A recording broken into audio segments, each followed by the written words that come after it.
I've never really told anyone about what happened to me when I was 9 years old.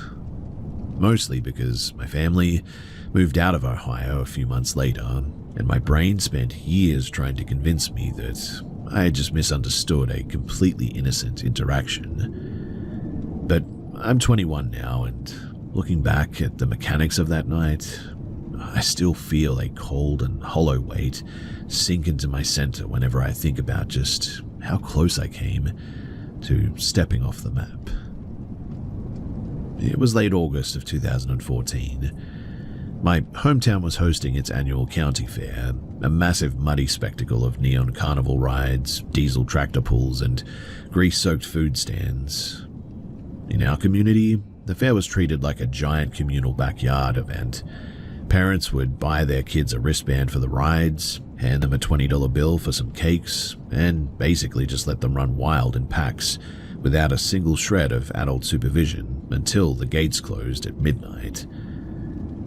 My dad was volunteering at the local high school's booster club tent that evening, flipping burgers over a massive iron grill, which meant that I had several hours of unmonitored freedom. By 9:30, a heavy summer thunderstorm had rolled through, turning the dirt midways into thick, sucking sludge. The crowds, they started thinning out, and the air smelled heavy of wet livestock and fried dough. I had wandered away from the bright, noisy center of the Ferris wheel and ended up behind the animal exhibition barns near the edge of the fairgrounds property. This area was dead quiet. On one side was the windowless corrugated metal wall of the swine barn, and on the other was a dense unlit tree line separated from the fair by a rusted chain-link fence. Running parallel to the fence was a deep concrete drainage ditch, completely filled with pitch-black rushing rainwater from the storm. The only light came from a single flickering bulb mounted high up in the barn's eave, casting long jittery shadows across the mud. I was standing near a stack of wooden livestock pellets, trying to scrape clay off the heels of my sneakers, when a woman stepped out from the dark space between the two trailer beds. She didn't look like any of the local farm mums, too. She was wearing an incredibly oversized, grease-stained yellow raincoat that swallowed her frame down to her shins, and her dark hair was absolutely soaked, clinging to her skull in thin, stringy patches. But it was her face that really made me catch my breath.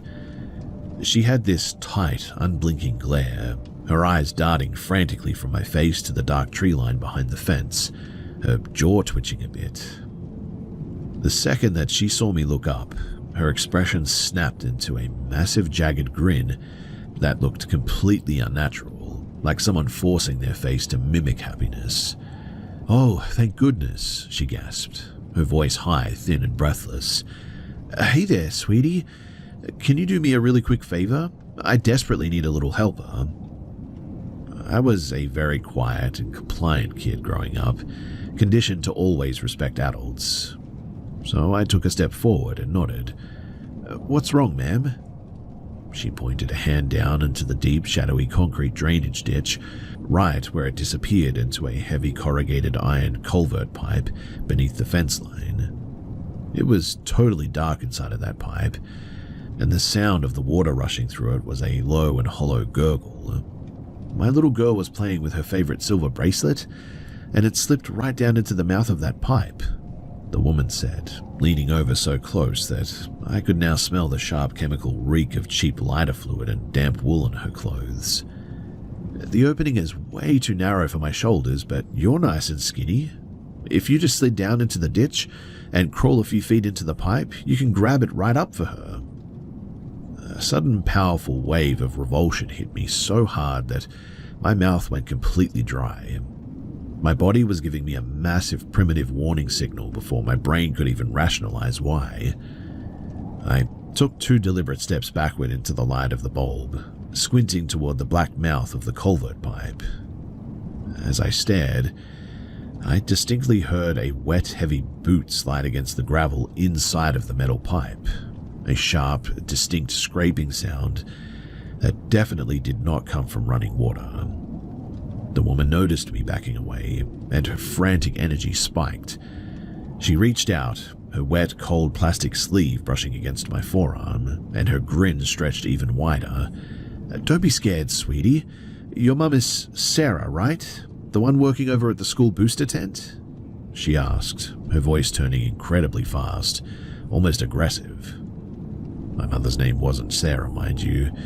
She wasn't even at the fairgrounds that night, in fact. She was back at home with my baby brother. The woman had just glanced at the high school logo printed on my t-shirt and guessed a common local name to try and trick me. Yes," I lied, my voice shaking so hard that I could barely form the word. "See? Sarah and I are old friends from church." She lied right back, clapping her hands together in a theatrical hollow gesture. "She told me that I could use you to help find it. Tell you what, if you just hop down into that ditch and get that bracelet, I'll take you right over to one of those game trailers and buy you one of those massive stuffed prizes. It'll only take a second, sweetie. Just jump down there." The desperation radiating off of her was terrifying now. She was practically hovering over me, blocking my path back to the main midway. I can't," I blurted out, my chest tightening until it hurt to inhale. "My dad told me that I have to come back to the grill right now. He's counting the cash box and needs me to hold the bank bag." The woman's manic, friendly facade instantly collapsed. Her jaw dropped into a flat, dead sneer, and the frantic twitch in her cheek flared up. Her eyes went completely cold with an unhinged, ugly rage. But before she could reach me, a loud burst of laughter echoed from the other side of the barn as two teenagers in muddy boots turned the corner, sharing a box of fries. The second that she saw them, her fake smile slammed back into her face like a mask. "You're such a good little helper," she said, her voice dripping with an artificial venomous sweetness meant entirely for the benefit of the teenagers walking past. "I'll be sure to tell your father exactly how responsible you're being tonight." I didn't reply. I turned around and sprinted through the mud as fast as my legs would carry me, not stopping until I slammed into the wooden counter of the booster tent, catching my breath in the bright, smoky air next to my dad's grill. I stayed right by his side too, under that fluorescent light bulb until the fair completely shut down. When we were driving home later in his truck that night, the headlights cutting through the dark country roads, I finally looked over at him. "Dad, does a woman in a big yellow raincoat go to our church? The one who said that she knows Sarah?" My dad glanced at me, confused. "No, Bug, I don't think so. Why do you ask?" When I laid out the entire sequence of events, the drainage pipe, the silver bracelet story, and that heavy, wet scraping sound from inside of the dark iron tube, my dad's face went completely rigid. He pulled over right there on the gravel shoulder, grabbed his phone, and called the county sheriff's department from the cab of his truck. 2 cruisers went down to the fairgrounds that night, but since the event was wrapping up and hundreds of out-of-town carnies were packing up their rigs, they obviously never found her. I still get a sick feeling in my throat whenever it rains heavily in the summer now. I try to tell myself that maybe she was just a frantic, eccentric mother who genuinely lost a piece of jewelry, and maybe there was somebody down there trying to help her already or something like that. But then I remember the fake church friend, the intense rage in her eyes when I refused, and that unmistakable wet slide of a boot shifting weight inside of the dark mouth of that pipe. I am pretty confident that there wasn't a bracelet in that tunnel at all. There was a second person waiting there in the dark for me, and if I had climbed down into that concrete ditch, I really don't think that I ever would have been seen again.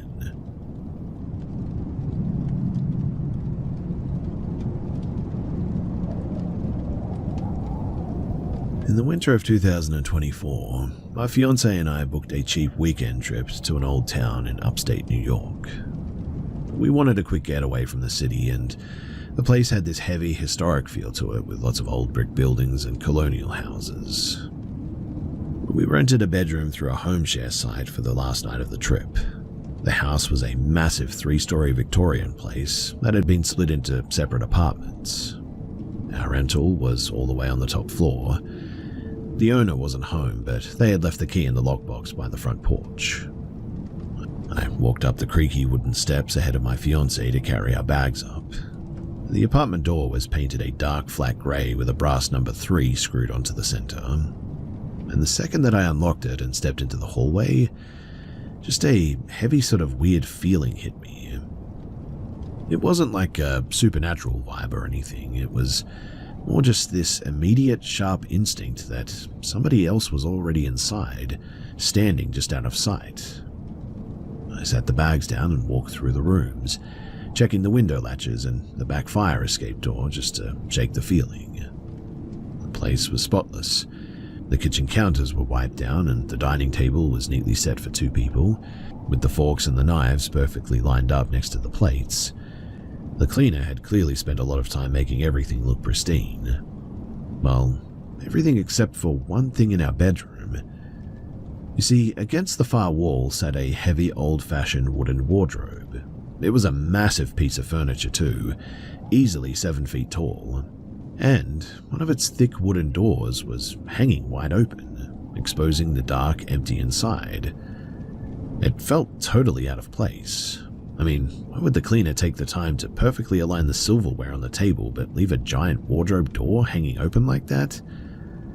I stared at it for a second, feeling a tingle of sweat on the back of my neck, before snapping the door shut right as my fiancée walked into the room with her coat. She loved the apartment immediately and didn't notice anything weird. But as I brought our bags inside, I noticed a strange sort of architectural detail about the layout.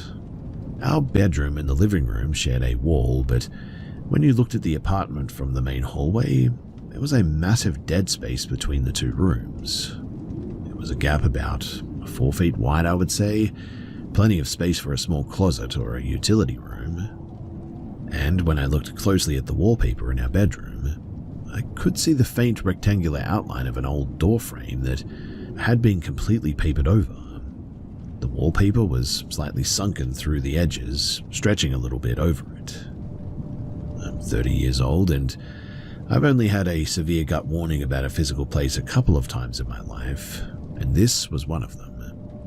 My arms were completely covered in goosebumps, but we ordered pizza anyway, ate dinner using the fancy silverware, and tried to relax a little bit, but I just couldn't stop looking at that covered-up door outline. We went to bed at around 11 o'clock, I think, and the bed was sort of positioned so that the hidden wall space was directly behind our heads, and the giant wardrobe sat across the room, right in our line of sight. Because we'd been walking around the historic district all day, my fiancée fell asleep almost instantly, and I, on the other hand, woke up at exactly midnight. My breathing was shallow, and my skin felt incredibly hot.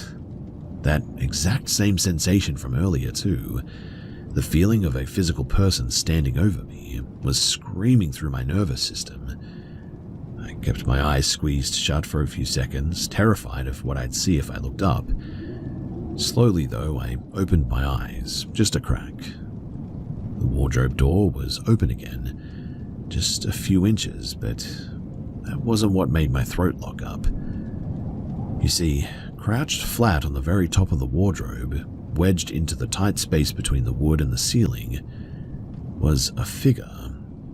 It looked like a person wearing a loose white cotton smock, long matted black hair hanging down over the edge of the wood, completely obscuring their face, but I could see 2 stark white hands gripping the edge of the cabinet door, the knuckles completely white, and it was looking right down at the bed.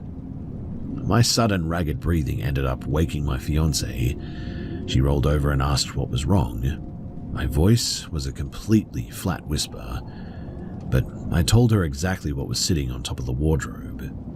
She looked across the room, but couldn't see anything in the dark.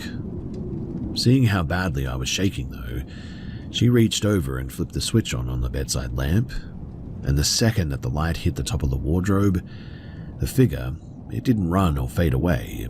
It just vanished, like a glitch in a video file.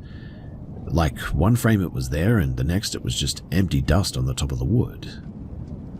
The transition was really weird, instant, and physical. We kept the lamp on, and I eventually drifted back into a light sleep out of sheer exhaustion. An hour later, though, I snapped awake again. The lamp was still burning, but the bedroom felt freezing cold. The dread was 10 times worse this time, too. My chest felt so tight that I could barely draw air, and I was lying on my side facing the wall, and without moving my head, I sort of reached back to make sure my fiancée was still there.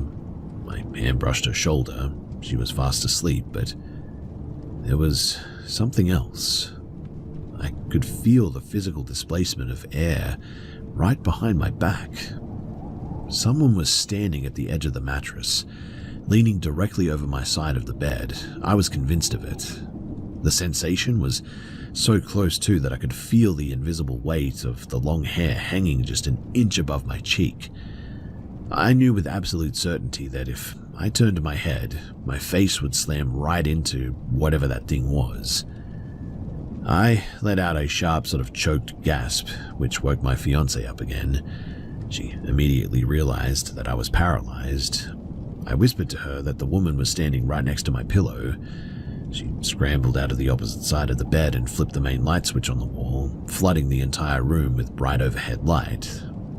And the weight above my face instantly lifted. The room was completely empty.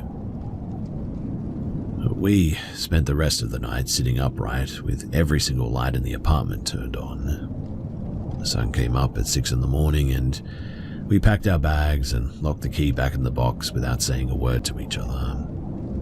I haven't had anything like that happen to me since we got back to our place and, well, we're getting married next month. I still don't know what to make of that experience, but I was so sure at the time that something was there.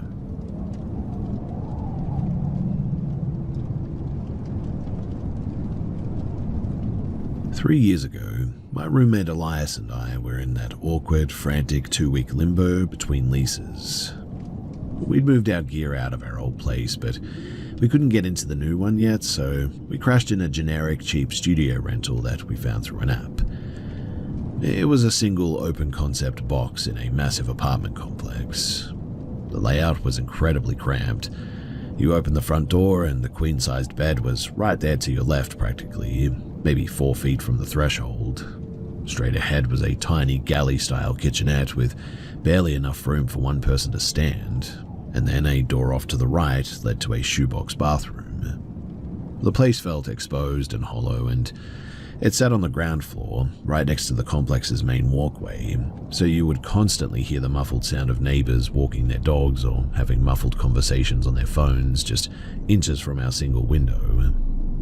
Quite honestly, it felt less like a home and more like a transparent cage. Elias was a total night owl though, always up until like 3 in the morning, while I usually knocked out by about 11. I was dead asleep too when I felt a hand clamp down hard on my shoulder and sort of jerk me up. It wasn't a nudge, it was a violent, urgent pull, and Elias was sitting bolt upright next to me. He was completely rigid, his eyes locked in a dead-eyed stare at the kitchen doorway. He didn't look like he was having a nightmare. He looked like he was watching a live-action event. I sat up, my heart sort of jittering for a moment. Elias, what's wrong?" He didn't blink. He just whispered, "Someone just walked in."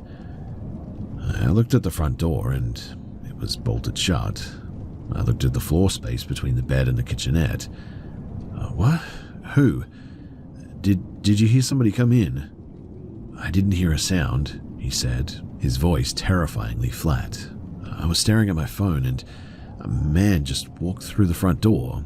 He walked right past the bed, within arm's reach of us, and stepped into the kitchen over there." Elias is the most detached, non-reactive person that I had ever met. He's the kind of guy who wouldn't even flinch if a car crashed through our fence. To see him that pale and locked in made my stomach drop out of my body. I reached into the nightstand, grabbing a hunting knife that I kept in my gear, and climbed out of my bed. My hands were shaking so hard that I could barely grip the handle, but The apartment was so small that if somebody was standing in the kitchen, we were basically face to face. I took one step, cleared the bed, and lunged toward the kitchenette. I slammed my hand onto the wall switch, flooding the space with light, but nothing. The cupboards were shut, the trash can was empty. I pushed the bathroom door open, and it was just as silent and empty as the rest of the room. I stood there in the middle of that tiny sterile studio, holding a knife and feeling like a complete idiot in the quiet. I turned back to Elias, expecting him to be relieved or embarrassed. He was still staring at the kitchen floor, his expression never changing. He just gave a small, resigned shrug. "I know what I saw," he said. He wasn't trying to argue with me. He just seemed to have accepted it. And it was that absolute cold certainty is what really terrified me more than the initial grab even. I spent the next hour dragging the heavy dresser away from the wall, checking the floorboards and feeling around the perimeter of the door frame. I was looking for loose panels or crawl spaces or a hidden entry point like something out of a horror movie, but I was exhausted and my hands wouldn't stop shaking, and I didn't find anything. But I also didn't feel safe enough to close my eyes again that night. We hauled our gear out of there at 6 in the morning, the second the sun hit the parking lot. And I still have no idea what happened. Sometimes I tell myself that Elias fell into a micro-sleep while scrolling and must have had a hallucination that bled into reality, but other times when I'm lying in my current apartment, I remember the look on his face and the way that he didn't even try to convince me. He just knew that somebody had walked right past our pillows. Whether it was a physical intruder who knew a way in or something that didn't follow the laws of our reality, I'm just glad that I didn't actually see what he saw.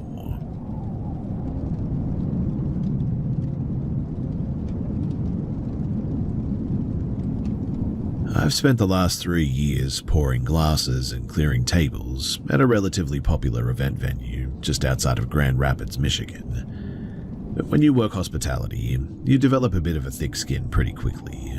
You get used to the loud talkers, the messy drunks, and the guys who think that tipping an extra $5 means that they own a piece of your time.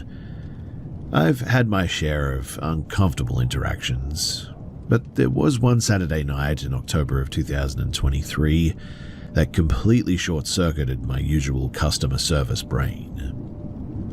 We were hosting a massive, high-end wedding reception in our main pavilion room. By 10:30 in the evening, the open bar had been flowing for hours, the bass from the DJ speakers were vibrating through the floorboards, and the staff was running on pure caffeine. I was working the middle station of the main mahogany bar, slamming glassware into the sanitizer tray, when this guy walked up. He looked completely harmless, at first at least. Maybe early 30s, clean-shaven, wearing a tailored navy suit that probably cost more than my monthly rent. But while my coworker took his drink order, he leaned against the brass railing and started making small talk with me about how busy the venue was. He was charismatic, sharp, and actually made me laugh a couple of times. He asked if I was the house manager running the floor, which felt like a weirdly specific question, but I just shrugged it off and pointed to my custom brass name tag. "Ah, Clara," he said, reading the print. Then, without any warning or shift in his expression, he reached his right hand completely across the bar top, palm up, inches from my apron. "Look at this," he murmured. Because we'd just been joking about the chaotic kitchen staff, I honestly assumed he was about to show me a deep scar from a glass breakage or a weird burn from a catering tray or something. He kept his eyes locked on mine and said, "Hold it." I was confused, but the hospitality instinct to keep the guest happy is a pretty powerful thing, let me tell you. So I reached out and put my hand in his, expecting him to drop a coin or show me a trick maybe. Instead, his fingers closed around mine. He wasn't squeezing hard at all. It was an incredibly soft and warm, almost limp grip. But he just held it there, suspended over the sticky wood of the bar. He didn't pump his arm for a handshake.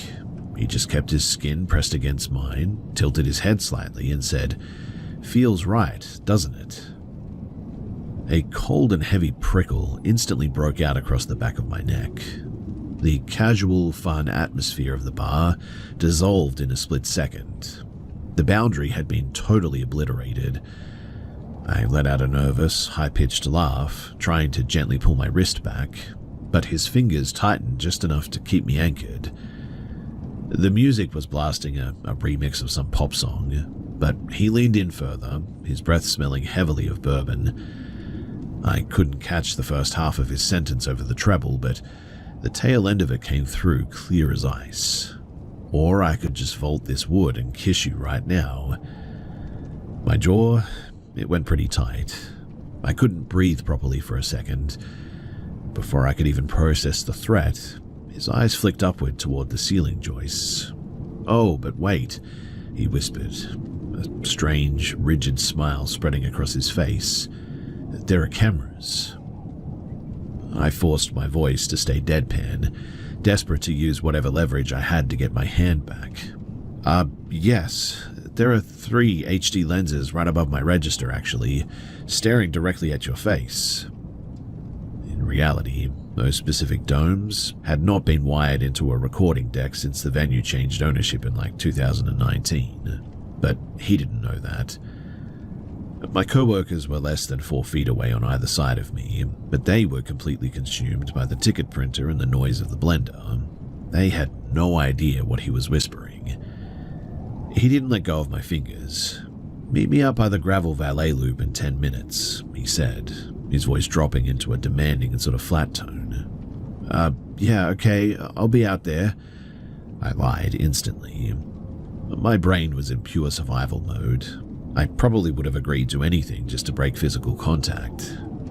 He looked at me, his eyes narrowing into tiny slits. "You're probably lying to me, aren't you?" "I'm not. I'll meet you by the pines," I said, my teeth practically chattering from the sudden rush of adrenaline. He finally released his grip, grabbed his gin and tonic from my coworker, and walked backward into the crowd without taking his eyes off of me. The second that his back turned, though, I leaned over to the girl on the register next to me and hissed, "That guy in the Navy suit is a complete psycho. He just threatened me." Which I didn't mention above, but he actually had threatened me at this stage. I looked past her toward the large double-paned glass windows that overlooked the outdoor smoking patio directly behind the bar, and there he was. He had walked straight outside, pressed his face almost against the glass, and was staring through the dark reflection directly at the back of my head.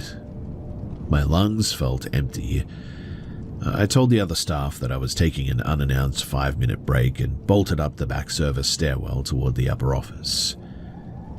Halfway up the stairs, I ran into Brenda, the senior floor manager. I was talking so fast that the words were sort of overlapping, explaining that a wedding guest was stalking me through the glass. Brenda just looked annoyed, but she promised that she'd stay near the main till for the final half an hour of the night to keep an eye out.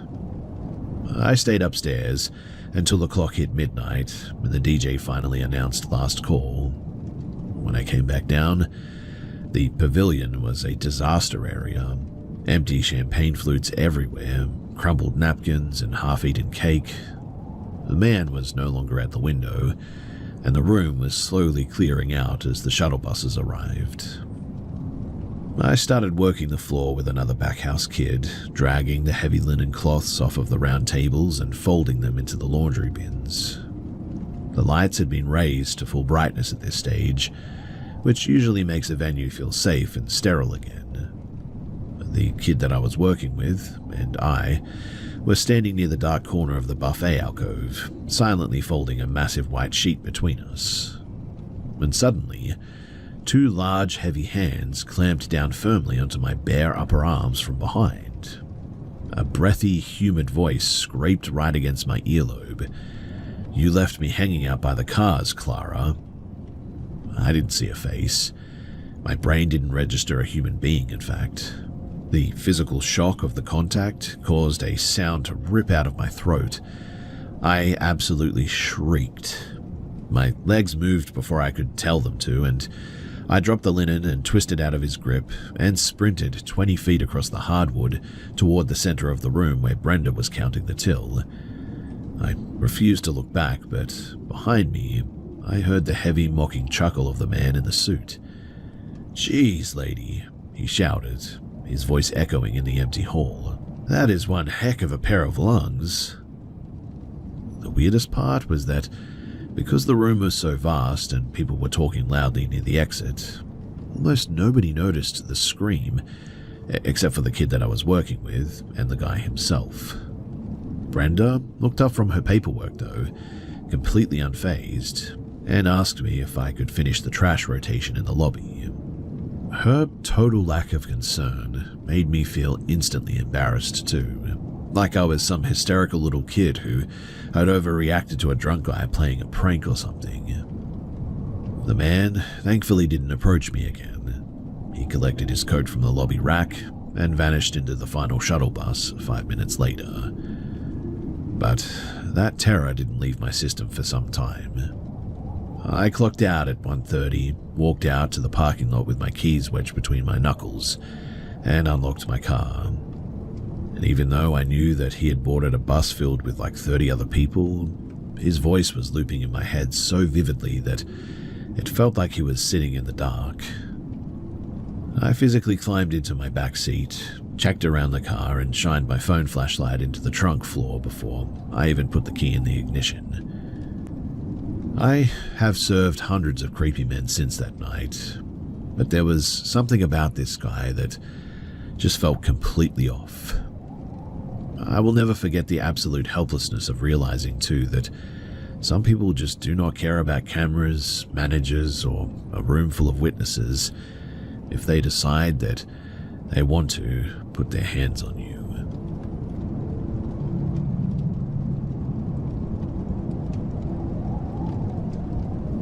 I'm 20 years old now, but this happened around 2015, back when my family lived in a hollowed-out timber town in the Pacific Northwest.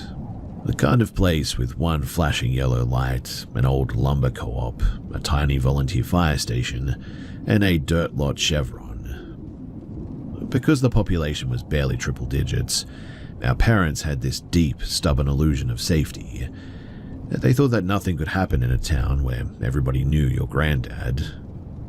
It was a suffocatingly hot July afternoon as well, and my 12-year-old cousin, my 9-year-old friend, and I decided to set up a folding table at the end of a long gravel driveway to sell some homemade popsicles and some sweet tea to passing loggers. Because my cousin was 12, our parents considered her the responsible adult in charge while they drove an hour out to the nearest Walmart for some supplies.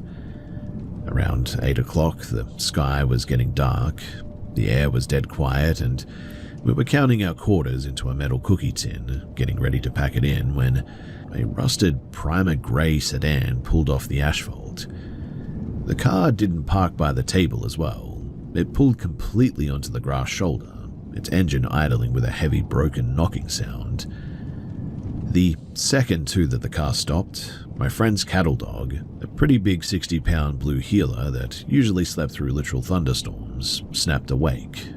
The hair along his spine stood straight up like a wire brush, and he let out this low, vibrating growl from the back of his throat that I had never heard him use before. A guy opened the driver's door and stepped out. He was tall, thin, and had a shock of bright curly orange hair. What struck out immediately, though, was his shirt. It was a crisp neon blue charity t-shirt that said "Support Local Youth" in big block letters, but it looked brand new, almost like it had just been pulled out of plastic wrap. He had his left hand rammed deep into his jean pockets, and his right hand was hovering awkwardly at his side. My 9-year-old friend, completely oblivious, smiled and asked if he wanted a sweet tea. The man didn't answer. He just stared at the three of us, his eyes moving from our faces down to the cash tin on the table. He took a heavy step forward, grabbed a plastic cup of tea from the table, and downed it in 3 massive mechanical gulps. Then he slammed the empty plastic cup onto the wooden table so hard that it cracked down the middle. By now, the healer was going absolutely berserk. He was straining against his chain, his teeth bared, frantically lunging forward toward the man's left pocket.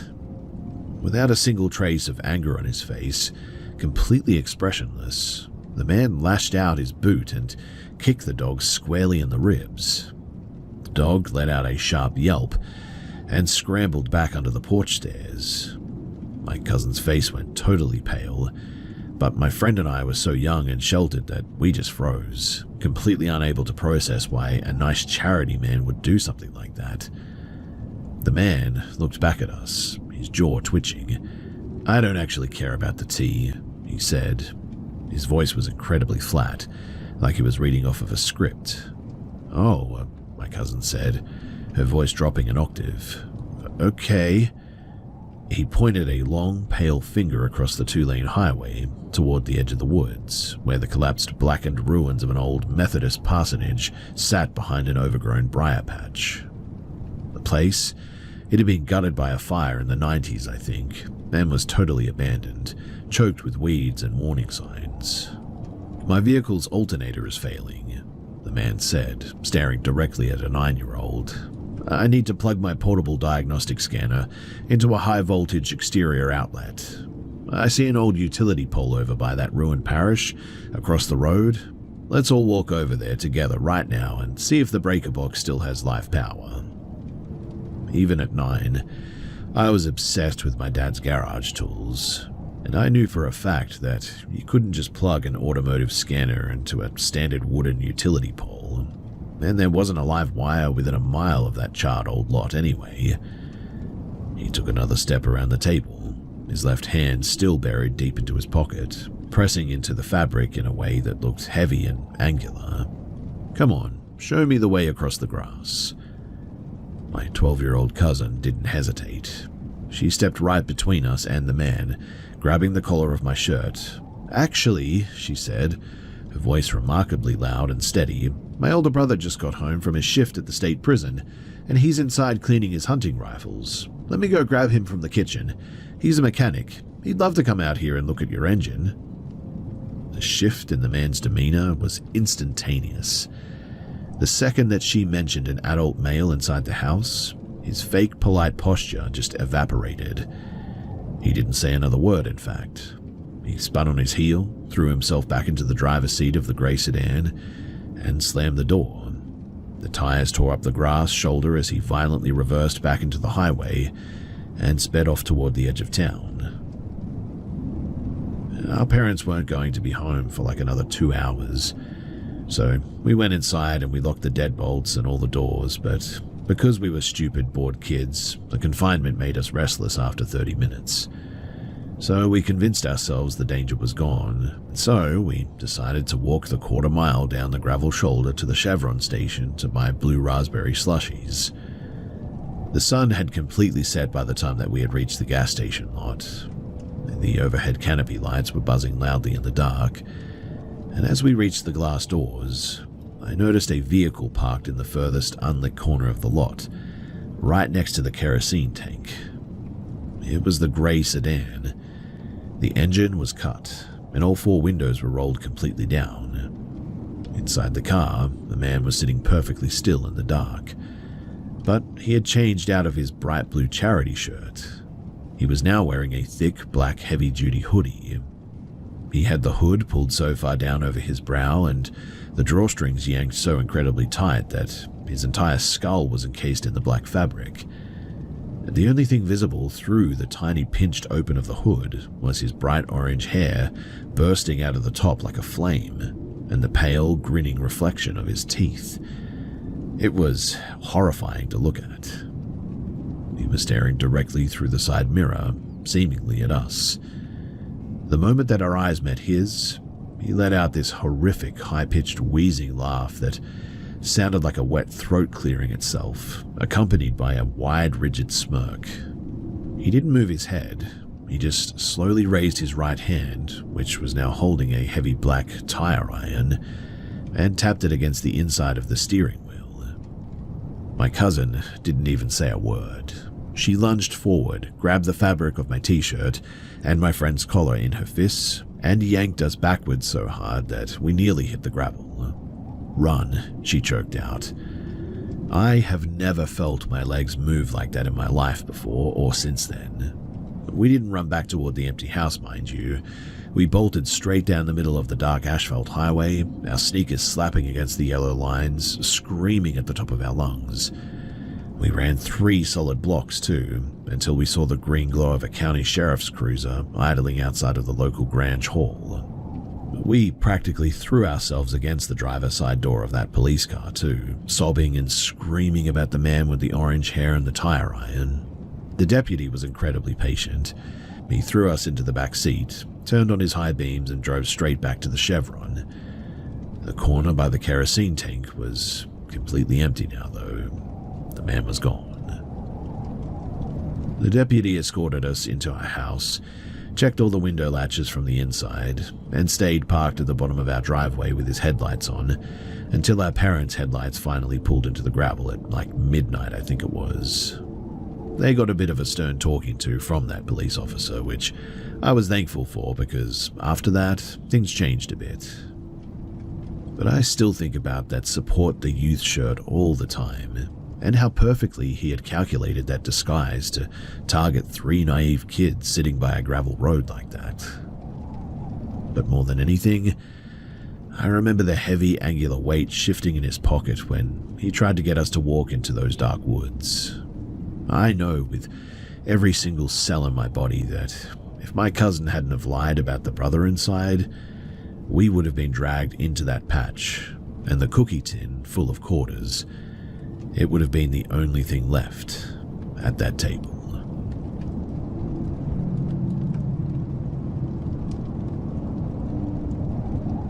So I work as a night shift monitoring technician for a regional water treatment utility in Maine.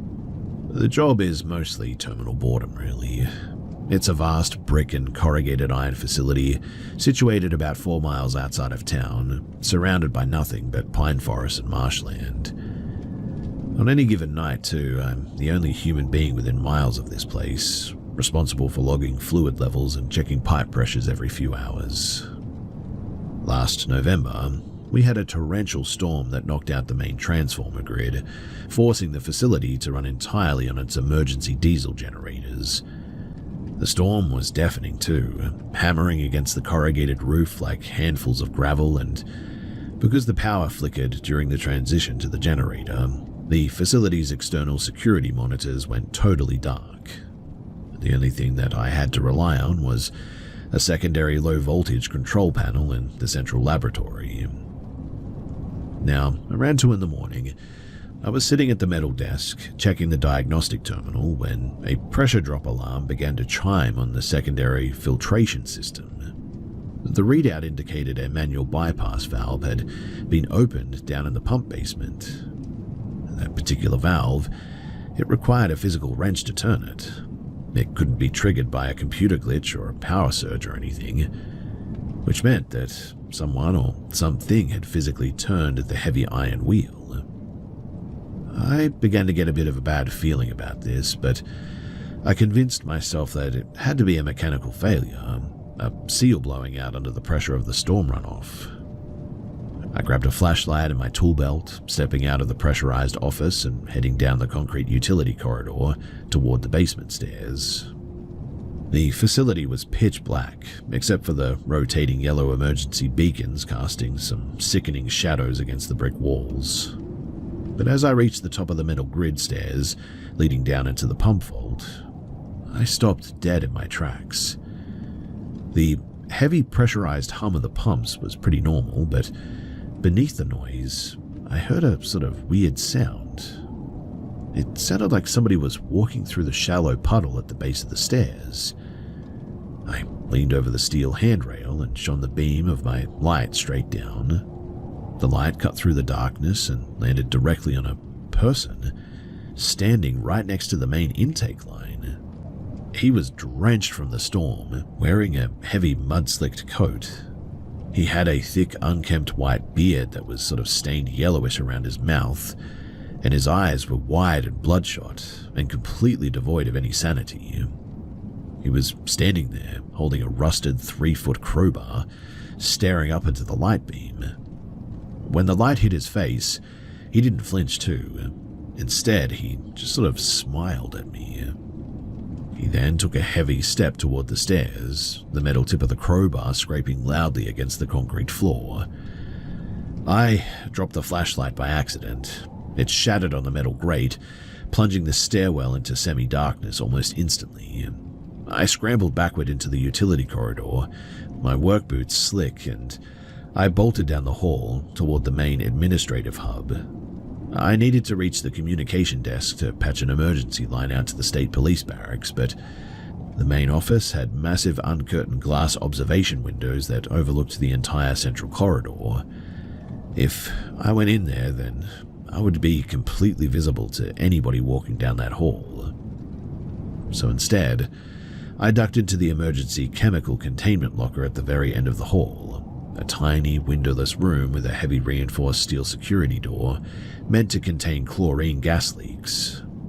The room, it had a small, thick glass peep slit in the center of the door that gave a straight-line view down the entire length of the corridor. I slammed the heavy steel latch down, locking myself inside the absolute dark of the locker.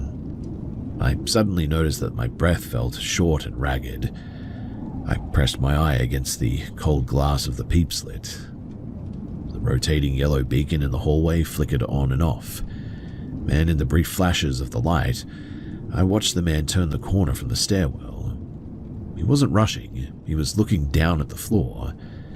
Because I had just walked through some oil and the water near the pump room, my work boots had left a perfect dark trail of greasy footprints on the pristine light grey epoxy floor of the corridor. The tracks, they led directly to the base of the chemical locker door. He followed the prints, and he stopped exactly on the last footprint, right in front of my door. Suddenly, his face slammed against the small glass peep slit.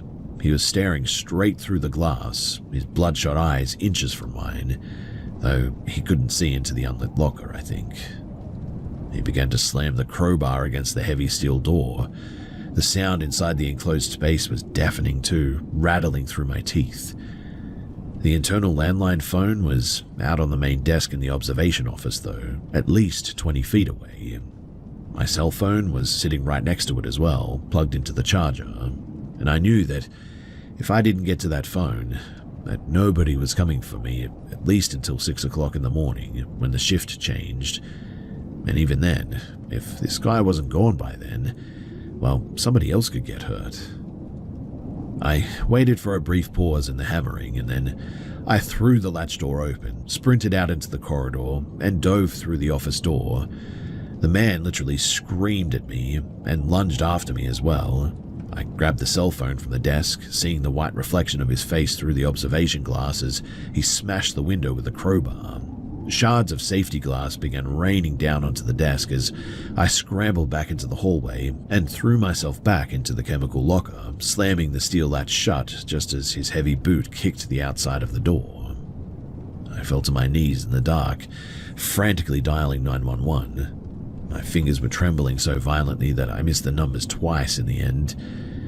The operator, though, came on eventually, her calm, robotic voice a bizarre contrast to the violence outside all of a sudden. The man, though, was no longer hitting the door.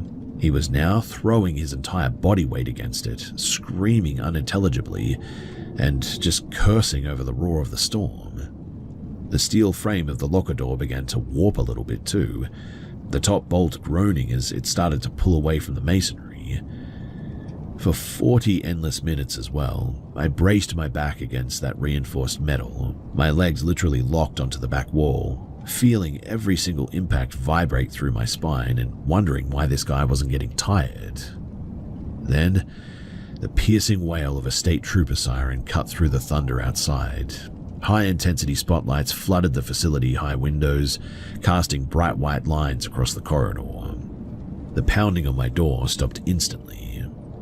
Through the steel, I heard the echoing shouts of 3 troopers, the chaotic shuffle of heavy boots on wet concrete, and the sharp clinking sound of handcuffs. When the troopers finally cleared the buildings and let me out, They showed me what they had found in the back of the man's rusted pickup truck, which he had hidden in the tree line behind our perimeter fence. The bed of the truck contained several rolls of industrial duct tape, a tarpaulin, and a collection of hunting knives. The state investigators later revealed that the guy was apparently an escaped inpatient from a secure forensic psychiatric unit 2 counties over, who had been drifting through the state forest for a week at least. He also had not come to steal copper wire or anything like that. He had been watching the facility's lights from the woods, waiting for a night when he could cut me off from the world. And the storm, he thought that it was his calling or something like that, a message from the gods or something to come and end me. I quit the utility company the very next week. I work a desk job in a bright, crowded insurance office now, surrounded by people and sunlight pretty much all day. But every time the power flickers, especially during a heavy storm, my body just instantly remembers the cold metal of that chemical locker and the sound of a rusted crowbar searching for me in the dark, and I always freeze up a little bit.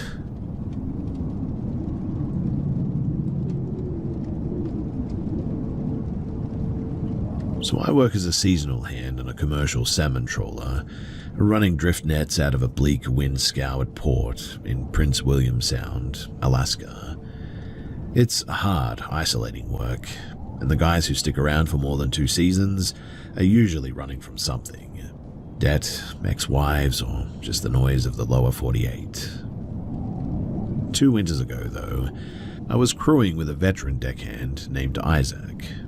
He was in his late 40s, a massive quiet guy with leathery skin who lived entirely out of a canvas duffel bag. When he wasn't on watch, Isaac didn't drink or play cards like the rest of the crew.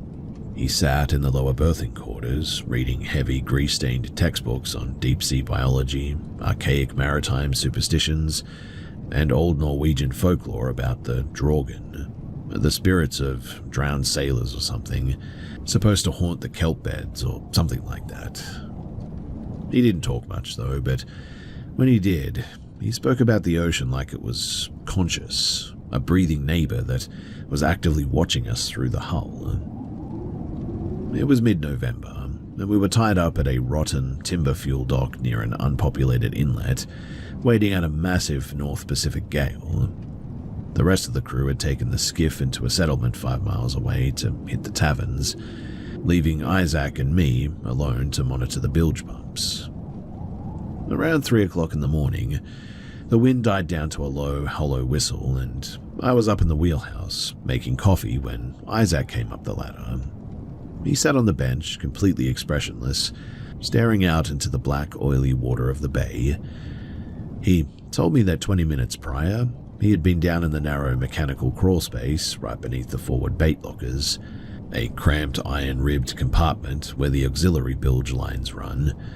It's a dead and freezing space that smells of diesel and old salt. While he was checking the pressure gauges, the heavy counterweighted steel latch on the primary bait locker apparently slowly lifted itself.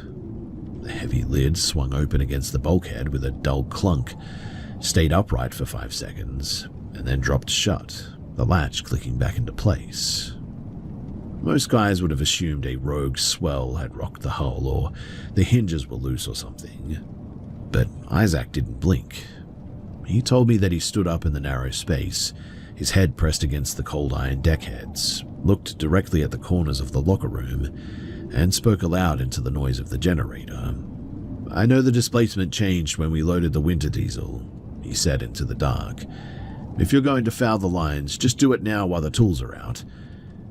He said the air in the compartment instantly turned heavy, dropping 3 or 4 degrees until his breath plumed white in the flashlight beam.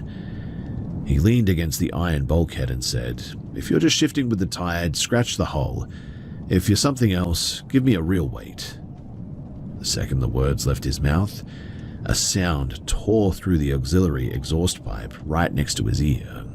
He described it as an agonizing, heavy rattling sound, like a grown man thick with seawater trying to draw a breath through fluid-filled lungs.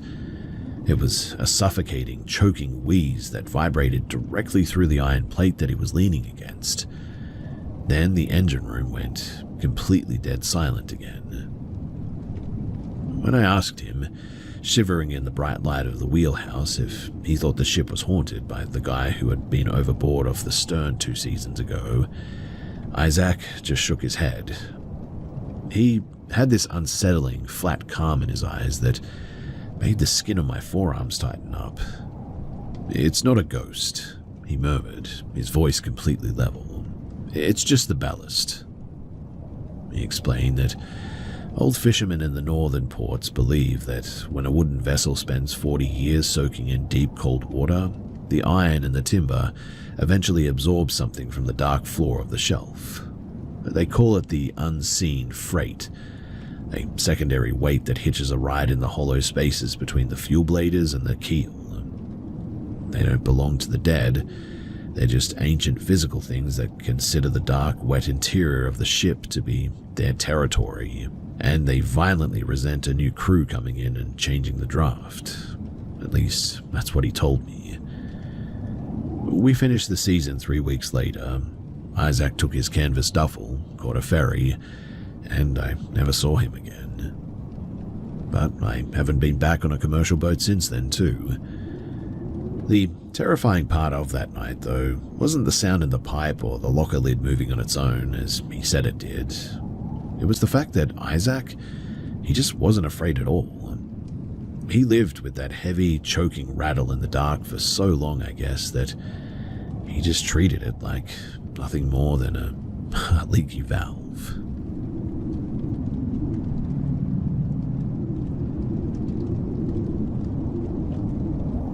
I work as a land surveyor for a pipeline company out in West Texas.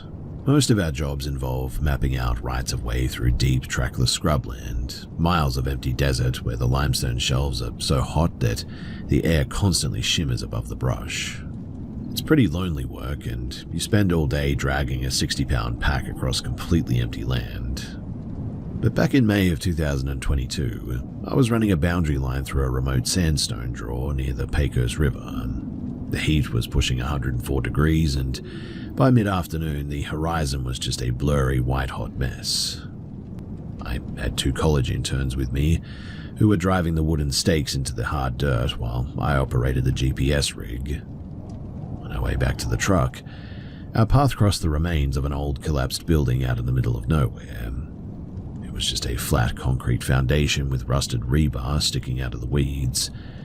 The interns wanted to detour over to check it out, thinking that it might be an old oil well cap or an early homestead or something. As we got within about 50 yards of the concrete pad, this incredibly heavy pressure dropped over the area. The normal sound of the desert wind just completely died out all of a sudden, and it was replaced by a mumbling sound right inside of my ear. It sounded like a man leaning in close and whispering directly to me, but I couldn't make out what was being said. The weird thing, though, was that I wasn't really too scared. I didn't get that sudden hit of adrenaline that you hear about when something like this happens. Instead, this massive wave of, familiarity washed over me, like I had spent years in this exact spot, even though I'd never been to this county in my life. The whispering in my ear started sounding sweet and inviting even. It kept telling me, or what I could perceive of it, that this house had been built specifically for me, that it was so glad that I was back and that I needed to walk over and stand on the concrete right now. And look, I know that that sounds absolutely crazy, but that's just what happened.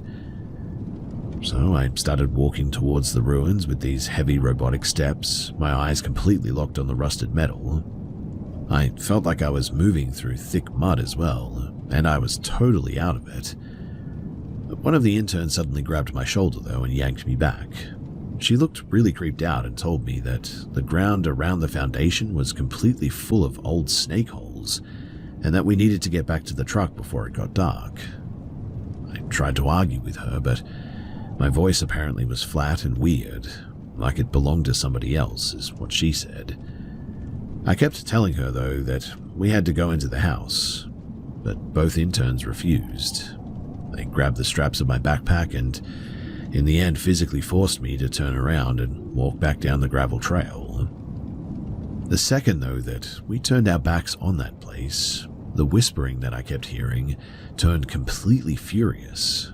I felt this sharp, heavy pressure press right into the palm of my right hand as well, like a cold, rough hand had reached out, grabbed my fingers, and was trying to squeeze them to lock me in place.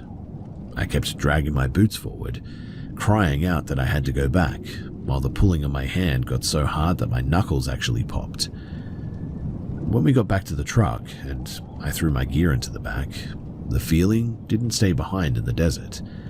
It didn't feel like it was standing next to me anymore, though. It felt like it had slid right inside of my skin, like a cold, solid lump wedged directly between my ribs and my lungs. As we pulled onto the highway and started driving quickly, the whispering inside of my head turned into like a loud screaming. I was losing my mind over this too. The farther that we got from that concrete foundation, the more it seemed to squeeze inside of my chest. It felt like a pair of hands had grabbed onto my actual heart and was violently yanking it backward toward the rear window, trying to tear it out of me. The pain was so bad as well that apparently I passed out. According to the interns, I started shaking uncontrollably in the passenger seat, tearing at my shirt and screaming that somebody was ripping my heart out through the seat back. The driver pulled the truck over onto the shoulder immediately. She had done some EMT training before this job, and seeing me hysterically crying and shaking and hyperventilating like this genuinely terrified her. Eventually, though, I settled, according to them, and for the next 2 hours, while we drove back to the main office, my brain just completely short-circuited. I was totally convinced that my chest was empty and that my heart had stopped beating. No matter how hard I pressed my fingers against my wrist or my chest, I couldn't feel a single pulse. I was begging my older intern to check it for me, and even when she held my hand and told me that she felt a steady heartbeat, I didn't believe her. I thought that she was lying to keep me calm.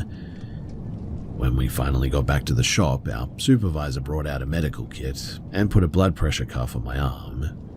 Seeing the actual needle jump and my pulse was the only thing that broke the panic and allowed my lungs to open up again. It's almost 1 a.m. now, and the rest of the crew is asleep in the field trailers. I'm sitting up in the tool shed, frantically Googling ghost stories on my phone to see if this happened to anybody else. I'm sort of exhausted, but every time that I close my eyes lately, my right palm starts to tingle a little bit, and I sort of feel that cold, heavy weight waiting inside of my chest again. And now I'm struggling to sleep, and so here I am, trying to get answers to whatever this was.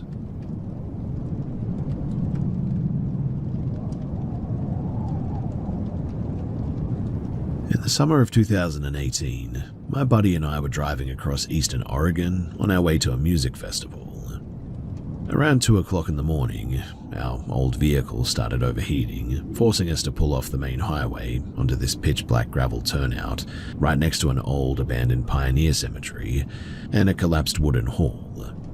There was absolutely no cell service here, no street lights, and nothing but miles of empty sagebrush around. We were sitting on the hood of the car, waiting for the radiator to cool down when we heard this bizarre noise coming from the dirt road further up the hill. At first, it sounded like it was a mile away, just a sort of crunching of the gravel, dozens of low, muffled murmurs, and the distinct sound of a massive crowd shuffling through the dark. But it kept moving in a straight line toward our car. It sounded exactly like a huge line of people walking shoulder to shoulder in the dark, coming from the old hall and heading straight toward the cemetery gates. There had to be 50 or 60 people moving together in the pitch black like that too. And then, right where this sound was coming from, was an old rusted farm flatbed. But it wasn't moving right. Instead of bumping and rattling over the deep ruts in the dirt, like a heavy wooden wagon should, It just sort of glided smoothly through the darkness without making a single sound. There was no rev of the engine, no creaking from the axle, no wheels turning in the dirt, just a massive heavy shape sliding effortlessly through the dust. My buddy was looking through his phone camera, trying to use the digital screen to see if he could amplify the moonlight and catch a glimpse of what was coming down the road. My friend got this instant violent wave of nausea all of a sudden. He sort of scrambled backward over the windshield, jumped into the passenger seat and slammed the lock down. I dived into the driver's seat right behind him and I locked my door.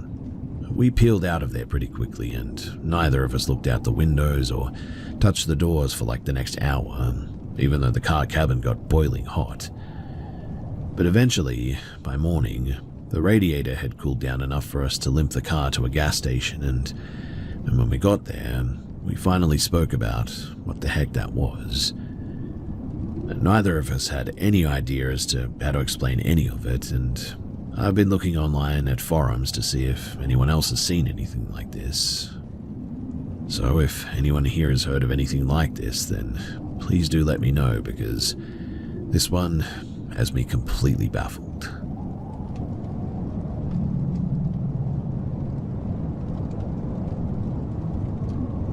A few years back, I was renting a small rundown cabin out in rural eastern Kentucky, right on the edge of Daniel Boone National Forest. I had taken a semester off from college to clear my head and was spending my time doing some amateur landscape photography. The cabin was dirt cheap as well, mostly because the plumbing was ancient and it was completely isolated at the end of a gravel logging track. The property sat in a deep sandstone draw though, and right behind the porch was this massive dead sycamore tree. In the daytime, it just looked like a piece of bleached wood, but at night, the grey branches looked like giant thin arms stretching over the metal roof. Whenever the mountain wind kicked up, the branches scraped against the tin as well, making this awful metallic screech. The guy who leased me the place, an old local named Miller, made a weird comment when I handed him the first month's cash. He told me to keep the back porch light on after midnight because people used to get lost in the drawer. He wouldn't explain what he meant, but the flat look in his eyes made my skin crawl a bit. The first 10 days were totally fine though. I set up a makeshift desk by the back window to edit my digital photos, drank a lot of coffee, and I got used to the silence pretty quickly. Then, one night at around 2:30 in the morning, I was sitting at the desk sorting through files on my laptop. The woods outside were pitch black, completely silent except for the wind. I sort of leaned back to stretch my neck and looked out the window into the draw. And at first, I thought the moonlight was playing tricks on the mist rising off the creek, but there was a woman walking through the brush. She was heavily pregnant, moving with these unnaturally slow, deliberate steps through the briars. She was wearing a long, faded blue cotton dress that dragged through the dead leaves, and it just didn't make any sense. There were no other houses for miles. The ground was full of jagged rocks, and she was walking completely barefoot in the freezing mud, and she looked heavily pregnant. I just stared, completely stunned, thinking that maybe she must be a lost hiker from the park trail or something. The next night, too, it happened again. I was exhausted and about to shut down my laptop when this sudden heavy urge made me look up at the glass. It was exactly 2:45 in the morning, and she was standing right under the dead sycamore tree. In the darkness, too, apart from my computer screen, I could now see the pattern on her dress. It was a faded, old-fashioned floral print with tiny light blue flowers. One of her hands was resting flat over her stomach, holding her belly tightly like she was in pain. Her hair was incredibly long, thick and black, hanging down her back in mats. I sat completely locked into my chair, unable to even blink. Suddenly, though, she stopped walking. Very slowly, way too slowly, she rotated her neck and looked straight through the glass at me. Her face was totally pale, and her eyes were like two dark, empty holes with no light in them at all. The absolute despair coming off of her, though, made a wave of physical nausea hit my stomach. I got up out of my chair, slammed the heavy wooden window shutter closed, and I crawled straight into bed under the covers, thinking that I must be going crazy. That night, I had the most vivid, exhausting dream of my life, too. I saw a young couple inside of the house that looked exactly like my cabin, but the wood was new and clean. The woman was wearing the same blue floral dress, looking happy and expectant. Then the scene sort of shifted violently. The husband left down the road and the cabin turned dark and rotting. The dream ended with the view of the back door. The woman was standing on a wooden crate under the sycamore tree with a thick hempen rope, her face twisted in this agonizing guilt, like she was screaming because she was ending two lives. I woke up, though, soaked in sweat, shivering so hard that my teeth were clicking. I packed my camera gear into my car that morning and I drove to the county library to look through old local newspapers on microfilm. I never did find anything, but I also didn't go back to the cabin. Thankfully, there was nothing else that happened after that, and I looked into some old town records, but I never did find anything about that woman in the blue dress.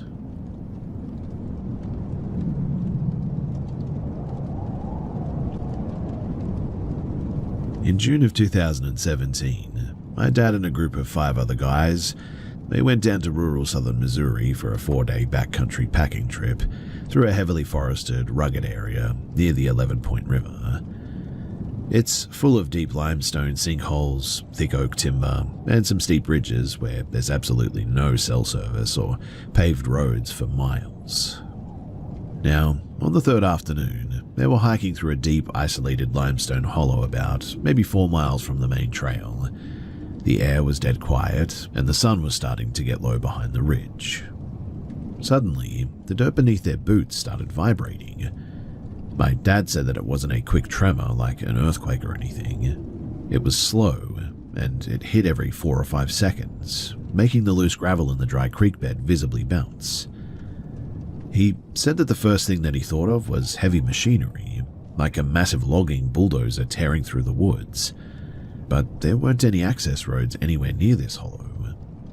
Because it felt so heavy and aggressive, though, the whole group got a little bit spooked, scrambled up the bank, and crouched down behind a massive pile of fallen logs to see what was coming down the draw.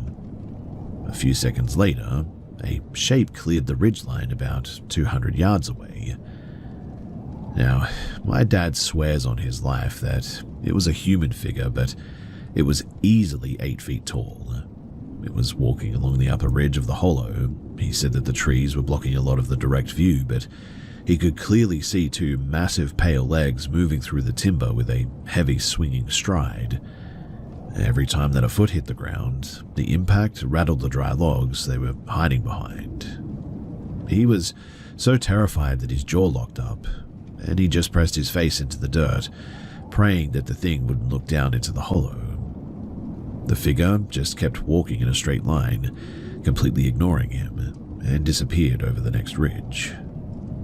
The whole group, they stayed pinned behind these logs for almost 40 minutes, completely paralyzed because they were terrified of bumping into it if they moved. 2 of the guys in the group, these younger, hot-headed cousins who had brought hunting rifles, actually started whispering about trying to track it and shoot it, thinking that it was some kind of an undiscovered monster that would make them famous. The oldest guy in the group immediately shut them down, though, calling them idiots and telling them to keep their mouths shut. As soon as they caught their breath, though, they hauled butt back to the trailhead, leaving half their camping gear behind, and drove straight to the ranger station. When they reported what they saw, the rangers completely laughed them off, and one of them told my dad that a local spotter plane had been flying over that exact grid section all afternoon looking for forest fires, and the pilot would have easily spotted a giant human shape walking through the trees like that. But all 6 guys in the group described the exact same thing. One of the cousins claimed the shape looked completely hairless and white, while another guy swore that it looked like it was wearing some kind of a dark, ragged grey cloth thing around its waist, but all of them, again, described the same thing. My dad always tells me that he didn't look long enough to see those details, but he just remembers the ground shaking, the terrifying weight of the footsteps, and the grey shape moving above the tree line. I've tried arguing with him about it too, telling him that a creature that massive would leave huge footprints, break thousands of tree branches, and eventually leave behind bones that somebody would find, especially in a state like Missouri where people hunt and hike everywhere. But he always just gives me this cold, dead serious look and says, "I don't know anything about bones, I just know that the ground shook and I know what I saw." I don't know what to think about it. It sounds completely insane, but my dad isn't a liar and he's never told a single ghost story in his life. Has anyone ever heard of anything like this happening in the deep woods?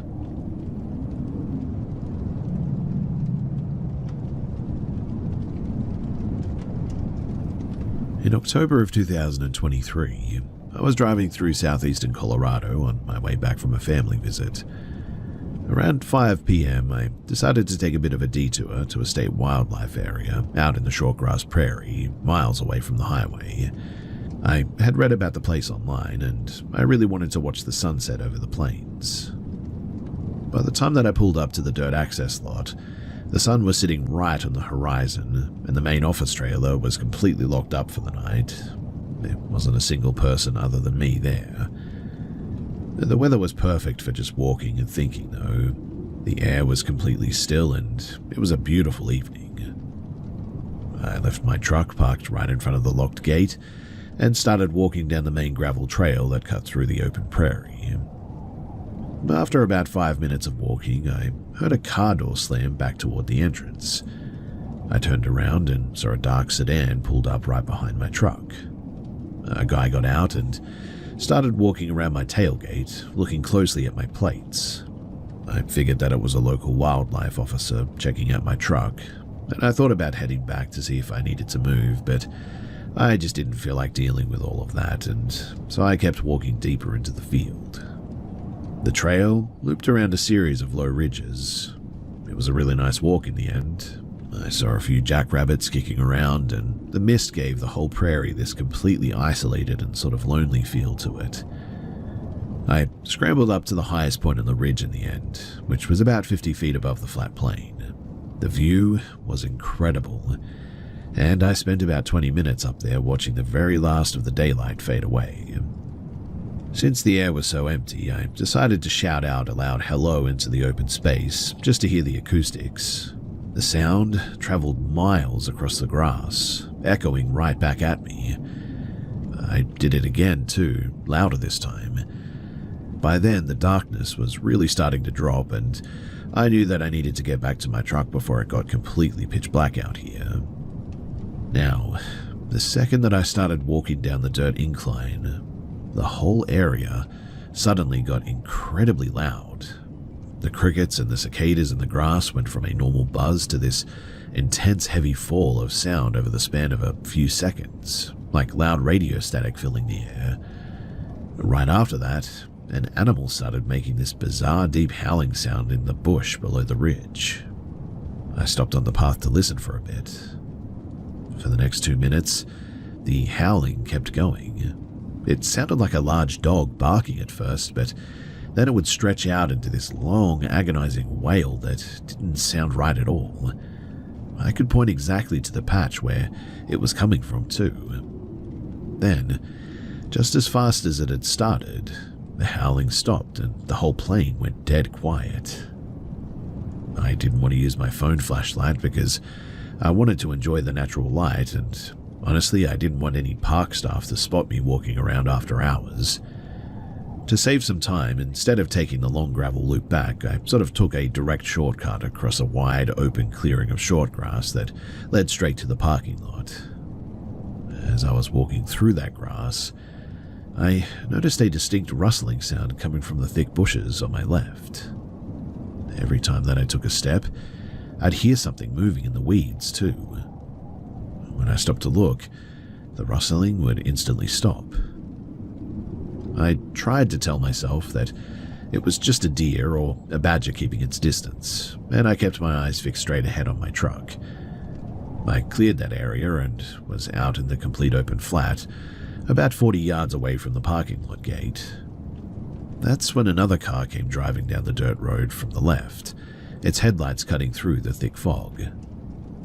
And that was the exact moment that I saw something. I caught a movement out of the corner of my eye in the short grass.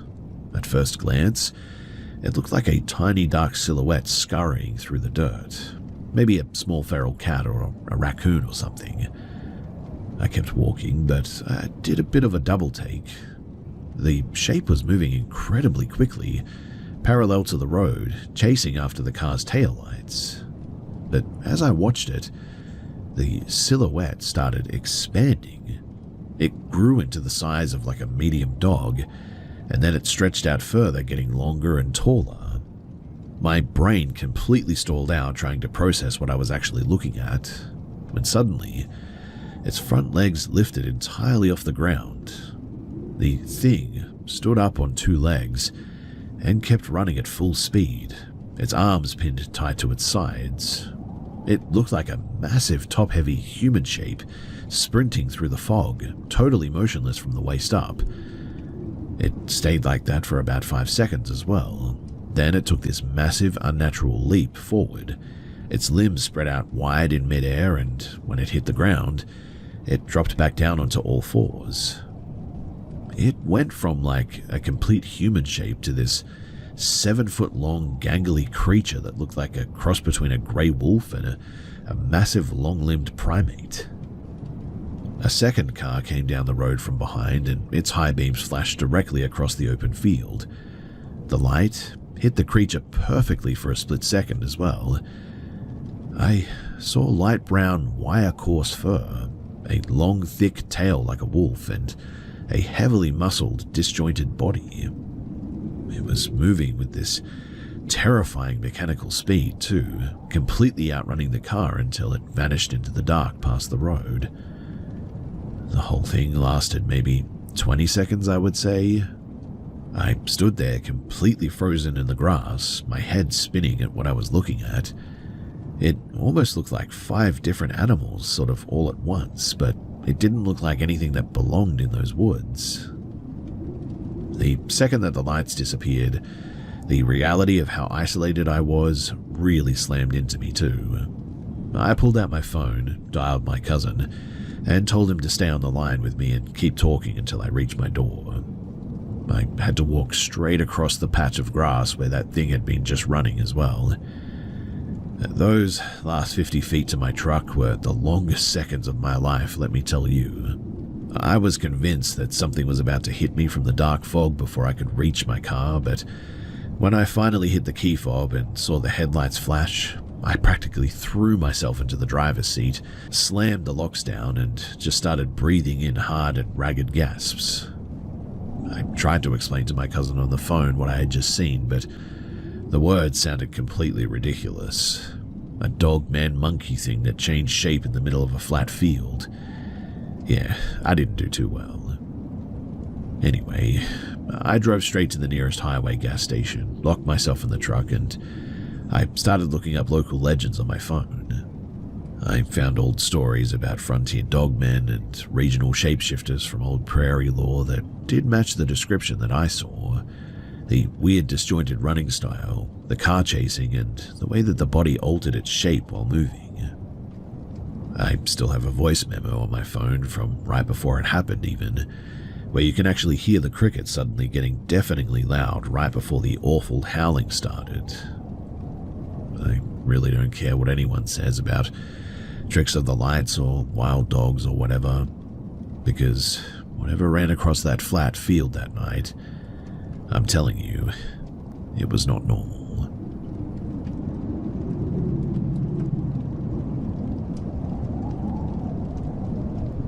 One summer a few years back, my cousin and I rented a cabin for a long weekend in an old logging town. It was in Grand Rapids, Minnesota. We were celebrating our college graduation and we wanted to spend a few days fishing and just sort of hanging out a little bit.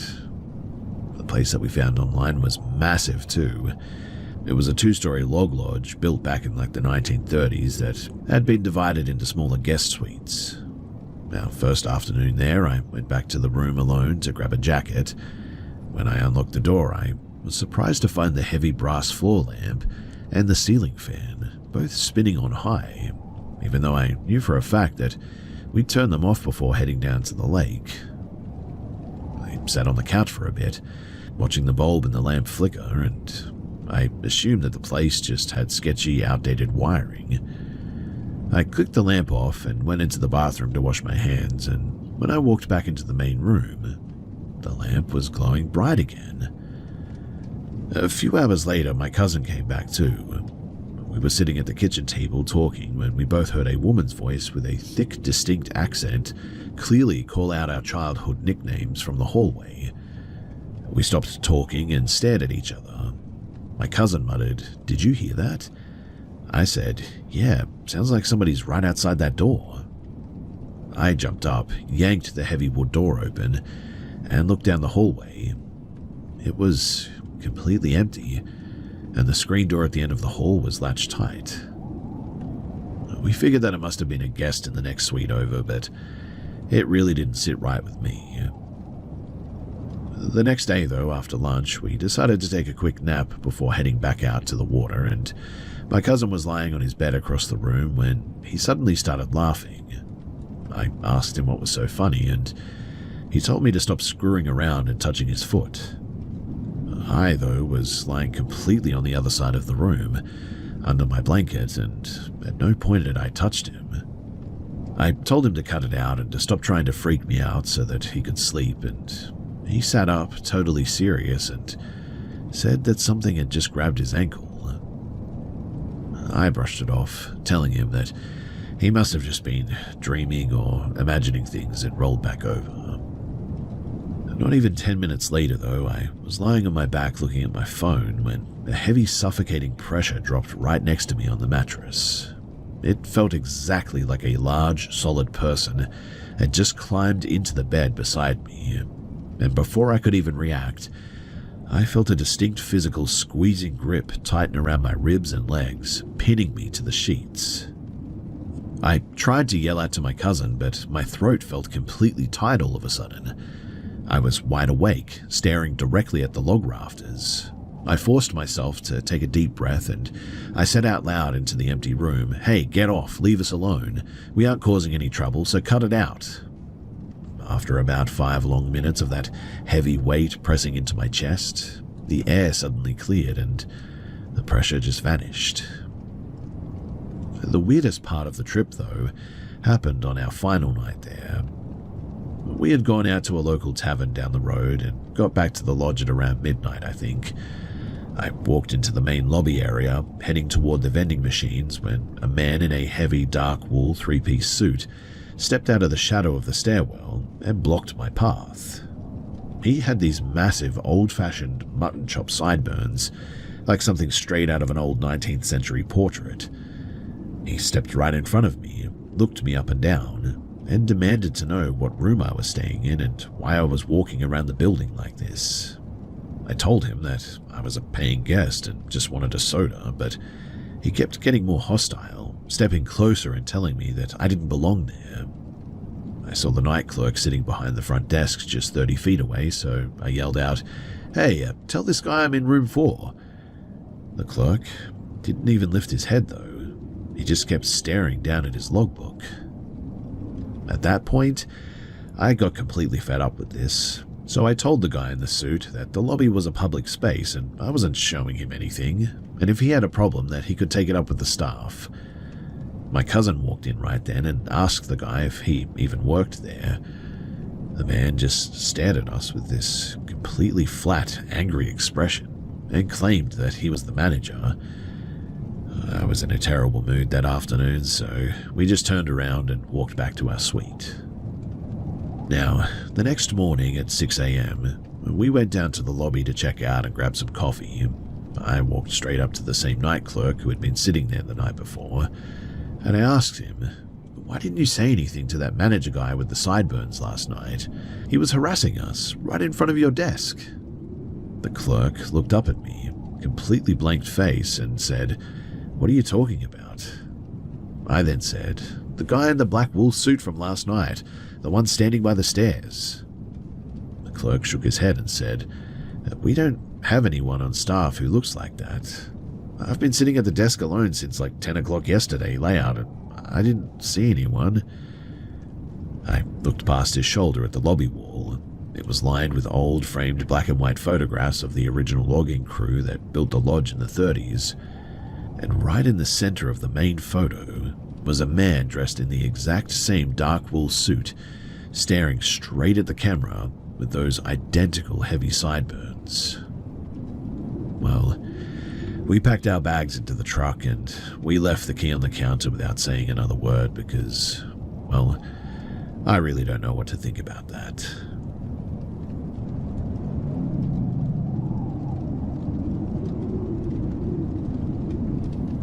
So I was living in a small college town in southeastern Ohio, sharing a pretty cramped off-season lake cabin with a couple of roommates. To make a little bit of extra cash, I signed up for an evening community pottery class that met once a week at the old county fairground exhibition hall. The building was an enormous sprawling brick structure built back in the late 1940s, full of winding concrete corridors, empty livestock stalls used for storage, and heavy metal doors too. There had been some rumors around the county for years that the back wing of the hall, where the old boiler room sat, had something completely wrong with it. People talked about an odd or aggressive heavy presence that had driven out several caretakers over the decades, or something like that. During our third week of class, though, a girl left the kiln room to go use the vending machines down the hall, and less than 2 minutes later, she came sprinting back into the room, completely hysterical. She was screaming so hard that her breath was catching in her throat, sobbing about a massive shadow-like figure that had been crouched flat against the ceiling at the end of the corridor, staring right down at her. Looking at the raw terror in her face, nobody in the room thought that she was making it up. She dropped the class that night, and one of her friends told us later that she wouldn't even drive past the fairgrounds anymore. Anyway, about a month after that, I had my own encounter, which was terrifying. So I left the pottery studio to find a restroom. The back wing of the building was a complete maze of identical concrete hallways, and because the county was trying to save on electricity, half the overhead fluorescent tubes were turned off, and that left long stretches of the corridor completely dark. I turned a corner and realized that I was now suddenly completely turned around. As I was standing there trying to figure out which way led back to the kilns, a massive guttural roar literally ripped through the hallway from right behind my left shoulder. It didn't sound like an animal, mind you, and it didn't sound exactly human either. It was this heavy, vibrating boom that actually rattled the metal breaker boxes on the concrete wall. My instincts completely took over, though. I didn't look back. I just lunged forward, yanked open the nearest heavy door, and threw myself into a brightly lit room. It turned out to be an old utility office where one of the fairground's elderly administrative secretaries was sorting through paperwork. I expected her to yell at me for bursting in like that, but she just sort of looked up from her desk, saw how badly my hands were shaking, and went completely pale. She looked at me and said in a quiet voice, "You heard it, didn't you?" I nodded, my chest heaving, totally unable to speak. She didn't ask any questions. She closed her ledger, stood up, and told me that she was walking me back to the studio. As we walked down the dark concrete halls, she kept one hand clamped tightly over a small silver crucifix on her collarbone, her eyes darting frantically toward the exposed rafters above our heads. I never went back to the fairgrounds after that semester, but the stories about that back wing kept coming.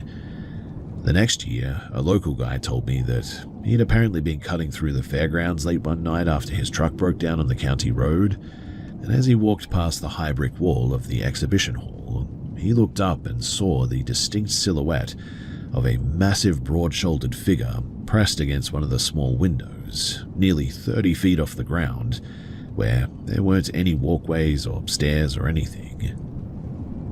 There was another incident where a couple of teenagers from the next town over snuck into the old livestock storage bays on a dare, and one of them ran out into the middle of the crowded midway 10 minutes later, completely sobbing and hyperventilating, with the front of his jeans soaked through.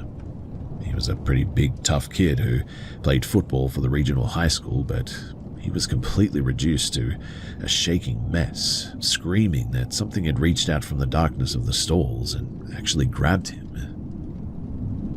I still don't know what to make of that building.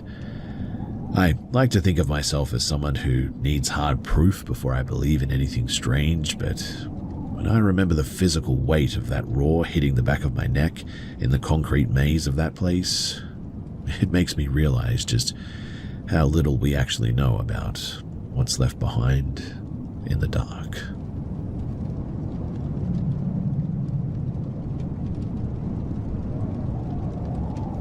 When I was about 9 years old, my mum used to sign me up for the late evening indoor swimming leagues at the community recreation center not far from where we lived. The building was an old, flat-roofed concrete municipal complex from the late 1970s, I think. It always smelled like heavy chlorine, damp towels, and wet tiles. The pool area was shaped like a massive T, and the top of the T was the deep diving well, the long stem of the T that ran down into the shallow lanes. Off to the side of the main pool deck, behind a set of glass brick windows, was the old toddler splash pool. Because it was January, that side of the room was drained, dark, and completely closed off for the season. One Friday night, around 8:30, my swim heat ended early. My mum was out in the lobby talking to one of the coaches, and my younger brother was already in the locker room. I was sitting on a plastic bench by the equipment bins, shivering in my damp towel, waiting for my mum to come and grab me. The main overhead floodlights had just been clicked off by the lifeguards, leaving only the blue underwater pool lights glowing through the water. I looked up from the bleachers, looking across the damp concrete toward the glass brick wall of the closed toddler room, and sitting right on the edge of the empty tiled splash basin was a young girl. She looked to be about 10, maybe 11 years old, completely out of place, wearing a dark, heavy vintage woolen winter coat with a stiff white collar, long grey socks, and black button-up shoes. Her skin, though, was incredibly white, almost giving off a faint matte glare that illuminated the blue tiles directly around her feet, but left the rest of the dark room completely black. Her hair was solid, unnatural, silver white, cut into a perfect straight heavy bowl cut that stopped right above her eyes. Her mouth, it was hanging open just a tiny fraction, like she was completely congested. But her eyes were the part that made me really freak out.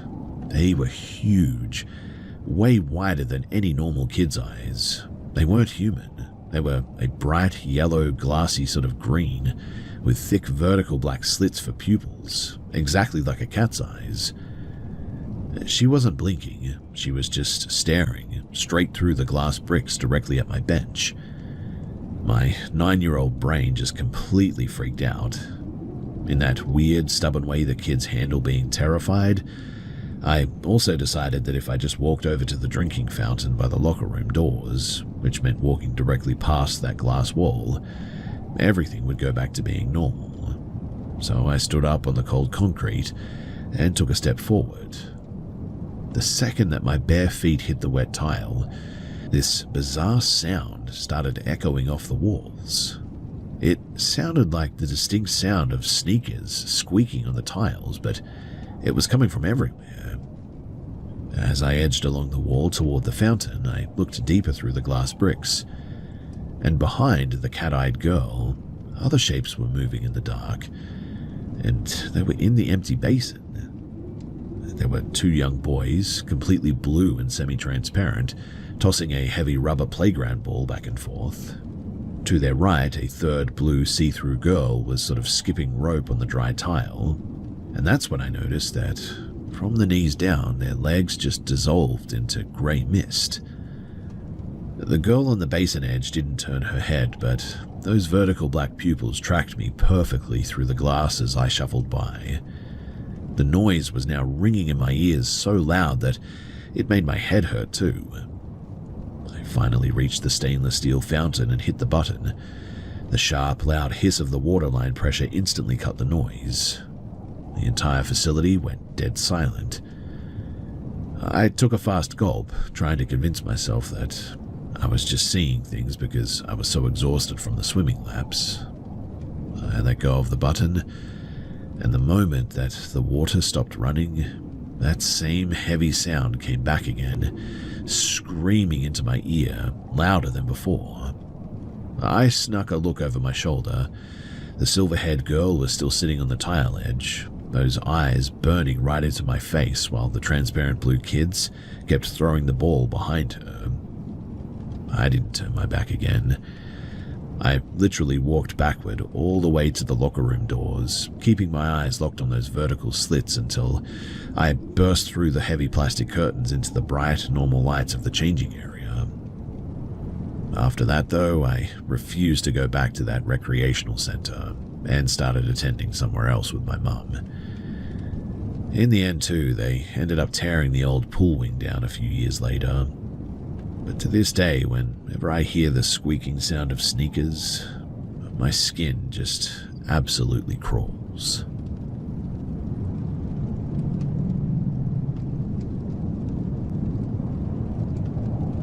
A few years ago, my girlfriend and I were packed up and getting ready to move into our first apartment together.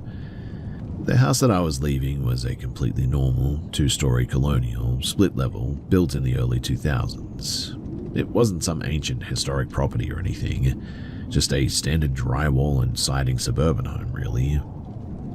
On our very last weekend there, a buddy of mine came over to help us tape up some final boxes, and afterward, the three of us sat on the living room floor eating some takeout.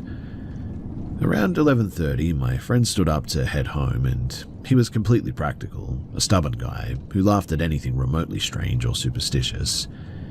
I walked behind him to the front door, watched him walk down the driveway, and locked the door behind him. I walked back into the living room and asked my girlfriend if she was ready to call it a night. We killed the lamps and walked out into the entryway to head up to the carpet stairs.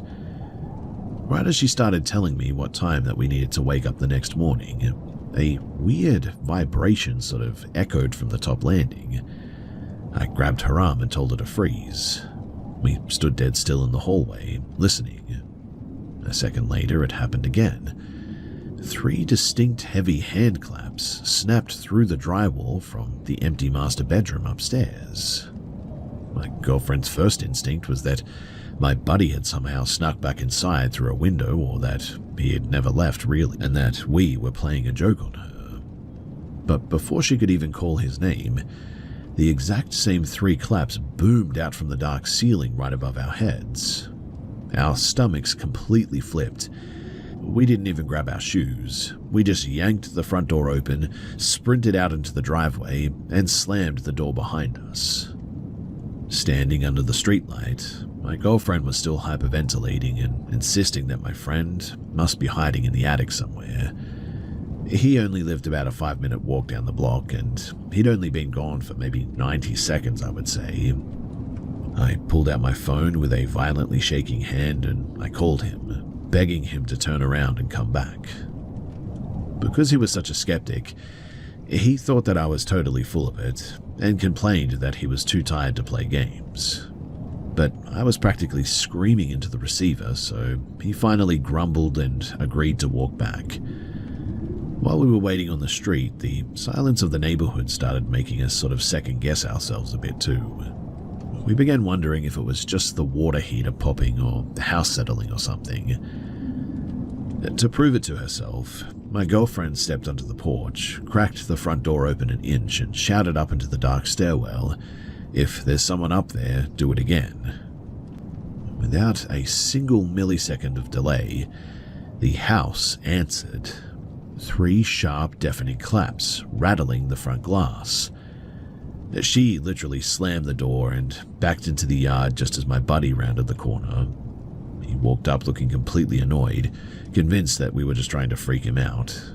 He had absolutely zero fear, mind you, so he pushed past us, unlocked the door, and stepped right into the front entryway while we stayed out on the concrete porch. He stood right at the bottom of the carpeted steps, looking up into the pitch black of the second floor. My girlfriend, her voice cracking, called out through the screen door, "Do it one more time." And from the top of the stairs, it happened. It wasn't as loud this time, but it was completely clear. 3 dry, deliberate claps coming from the empty hallway floorboards. My buddy slowly turned his head around to look at me through the screen door. Every bit of color had completely drained from his face, and his mouth was open. I had known him since we were kids, and I had never seen his eyes look that blank and terrified before. He didn't say a word. He just walked straight out of the house, locked the door behind him, and handed me the keys with a hand that wouldn't stop trembling. We slept in my truck at a 24-hour truck stop parking lot that night, and we hired a moving crew to grab the rest of our boxes the next afternoon. Years later, too, my mother actually finally let slip after a few drinks at Thanksgiving that apparently she used to hear those exact same 3 claps coming from the drywall when she was home alone during the day, but she was too embarrassed to tell anyone. Honestly, too, I'm actually pretty glad that we had multiple witnesses for this, because if I had been alone in that hallway, I probably genuinely would have thought that I was completely losing my mind.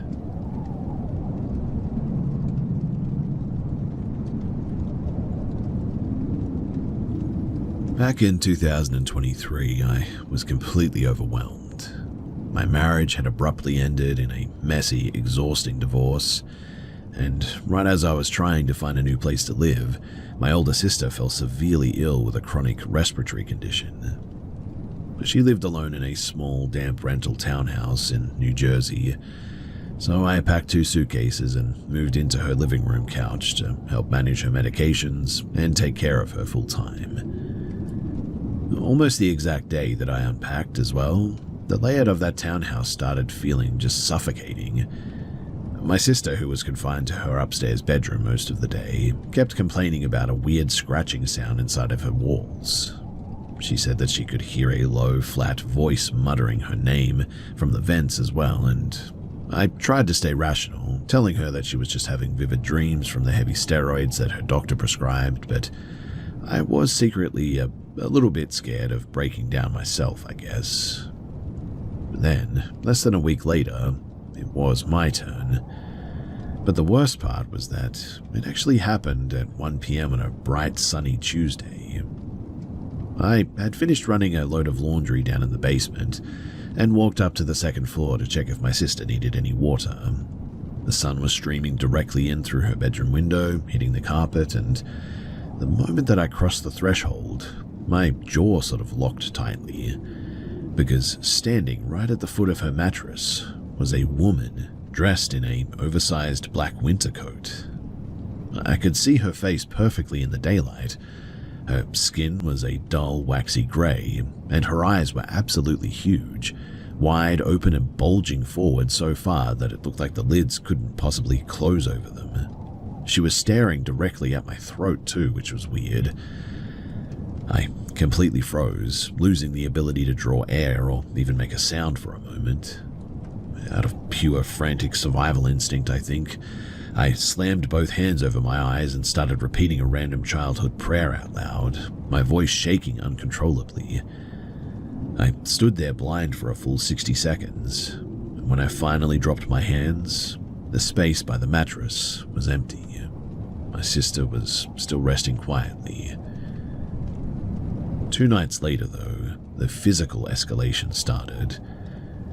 I was on the living room pull-out sofa downstairs. The house was dead quiet, and as I was drifting into a deep sleep, I noticed a thick, solid mass or something of shadow standing near the television at the foot of the bed, and it wasn't moving. Out of nowhere, though, a violent force literally yanked my ankles. Something completely invisible grabbed my skin and dragged me toward the bottom of the sofa with massive force. The weight of the pull was so sudden and heavy that my thick wool comforter was launched completely off the frame, landing across the room against the baseboards. I bolted upright in the dark, my adrenaline spiking so hard that I felt physically sick, and scrambled up the stairs to spend the rest of the night sitting on the floor of my sister's room. The absolute breaking point, though, happened yesterday afternoon. So my mum was driving over to drop off some groceries, and about 10 minutes after she arrived, I was sitting alone at the small laminate kitchen table eating a sandwich, when suddenly a sharp white-hot pain flared up in both of my forearms. It felt exactly like two massive, heavy hands had clamped around my wrists, squeezing the bone with immense pressure. I could actually feel the distinct hard shape of individual fingers boring into my tendons. And the second that I heard my mum's tires crunch on the gravel driveway outside, I threw that kitchen door open and ran into the yard, sobbing completely hysterically. I told her that I couldn't step back inside that frame, that I needed to pack my things and leave the state immediately. She grabbed my shoulders, trying to get me to breathe, and asked what had happened. When I told her about the pressure in the kitchen, she reached out and pulled back the sleeves of my sweater. Both of our faces went totally pale. Deep, dark purple bruises were already rising on the skin around both of my wrists. You could perfectly track the symmetry of two large hands pressed deep into the flesh and my skin. "It's my ex," I choked out, completely losing my mind on the lawn. "He's doing something. He told me that I'd never get away from him. He's using something to track me down." But my mum gripped my face tightly, looking right at me. "No," she said, her voice dropping. "Your ex-husband is 3 states away. This isn't a person. This is something else. Something entirely malicious, it seems." She called her brother that afternoon, who brought over a local pastor that he knew from a traditional parish down the highway. The man walked through every room of that townhouse, reciting prayers and wiping down the door frames. And, wouldn't you know it, it actually worked. Since that afternoon, the heavy pressure in the hallways has completely lifted, and the scratching in the drywall, it stopped. But there is one detail that still makes my stomach turn a little bit. You see, a few weeks ago, I was talking to an old mutual friend from my ex-husband's hometown, and she casually mentioned that his family had a long notorious history in their rural county for practicing weird generational folk curses and occult stuff out of their barn or something. I used to think that those stories were just small-town gossip, but after looking at that finger mark on my own skin, well, these days, I'm not so sure anymore.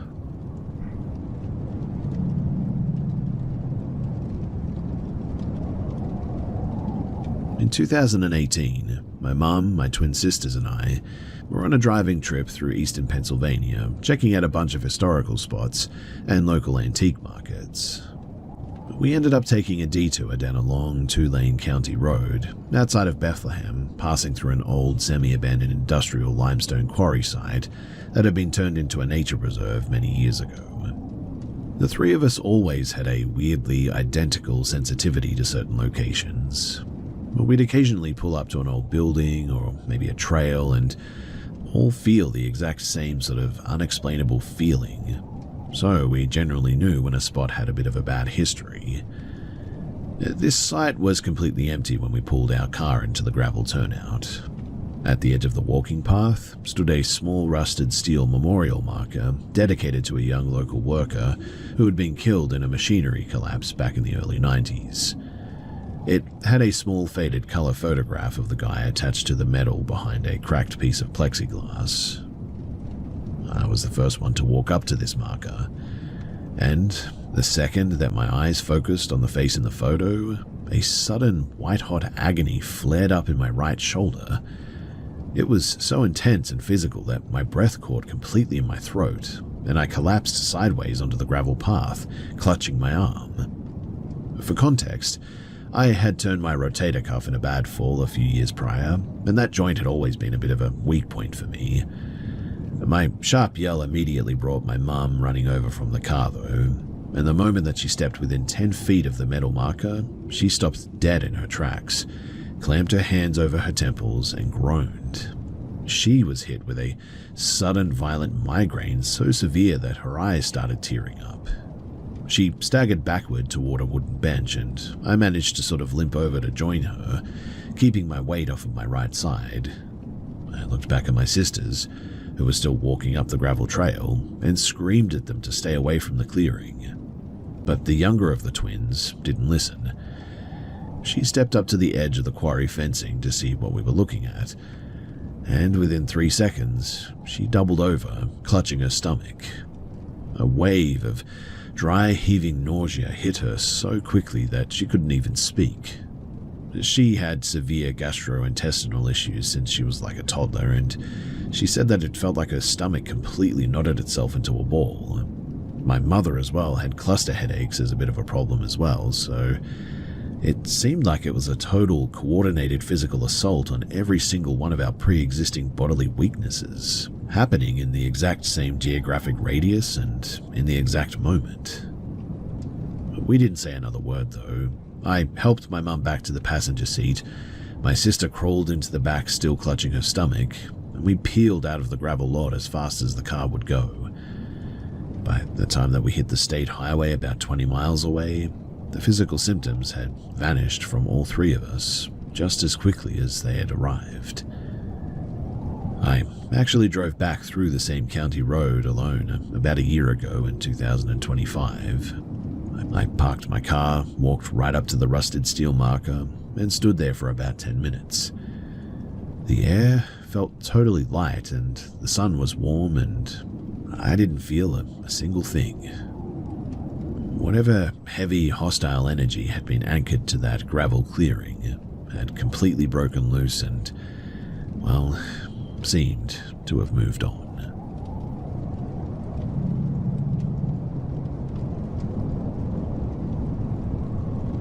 Between the ages of 12 and 14, my family was living in a crowded multi-family apartment block in a dense suburb outside of Chicago.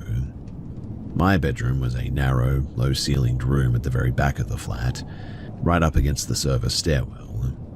It was a pretty stressful, volatile period in our house too, and looking back, the environment in that room felt really hostile from the day that we moved in. It started with small, sort of jarring details. Like, one night I looked up at the wall space above my tall laminate chest of drawers and saw a dense, ink-black shadow, and it was shaped like a tightly curled infant, is the only way that I can put it. I know, weird, but that's just what it looked like. It stayed completely frozen there for hours, too. Years later, my mother casually mentioned that she had miscarried a late-term pregnancy right before I was born, and she admitted that during our first year in that apartment, she used to constantly wake up at 2 a.m, convinced that she heard a baby wailing from the hallway vents, though my siblings and I were always dead to the world. By that winter, though, the bedroom felt a lot like a pressure cooker. I'd be lying awake trying to sleep, and the air around my face would completely shift. I'd feel a distinct warm pocket of air blow directly into my ear as well. And one night, a voice completely disconnected from the room loudly whispered my first name right next to my pillow. If I walked out to the kitchen to grab water and left my bedroom door popped wide open, I would turn around to find the heavy wooden door completely clicked shut into the latch. I got so terrified that I started sleeping with a desk lamp burning at all times and a small desktop television playing static on a loop. But then, the television began turning its own volume dial up and down in increments, while the remote sat across the room on a desk. But the most frequent and, well, unnerving thing was the physical shaking of my mattress. I would be lying completely still, holding my breath, and the entire spring frame would begin vibrating and shuddering under my weight, like a heavy engine was running directly underneath the floorboards. Eventually, the activity bled into the daylight hours too. I'd be sitting at my desk doing homework or something like that, and a loose laptop charging cord lying flat on the rug would suddenly flip 3 inches into the air on its own. My dad, a friend from school, and I all stood in the kitchen one afternoon and listened to a massive heavy stomping sound rattle the ceiling panels from the crawl space above, an area with no floorboards and barely 2 feet of clearance. Through the window, I'd occasionally see the blurry hooded outlines of figures walking along the narrow exterior fire escape's walkway, even though that level was completely blocked off from the street. My older sister, she shared the room with me for a year as well. She was a total pragmatist and never claimed to see the heavy shadows or anything, but she did admit that the air in the corners made her skin crawl a little bit, and she watched the heavy window curtains sway and snap back and forth when every single glass pane was locked tight against the winter wind one day. Anyway, when I turned 15, I moved into the smaller box room down the hall, but the physical sensations only got heavier.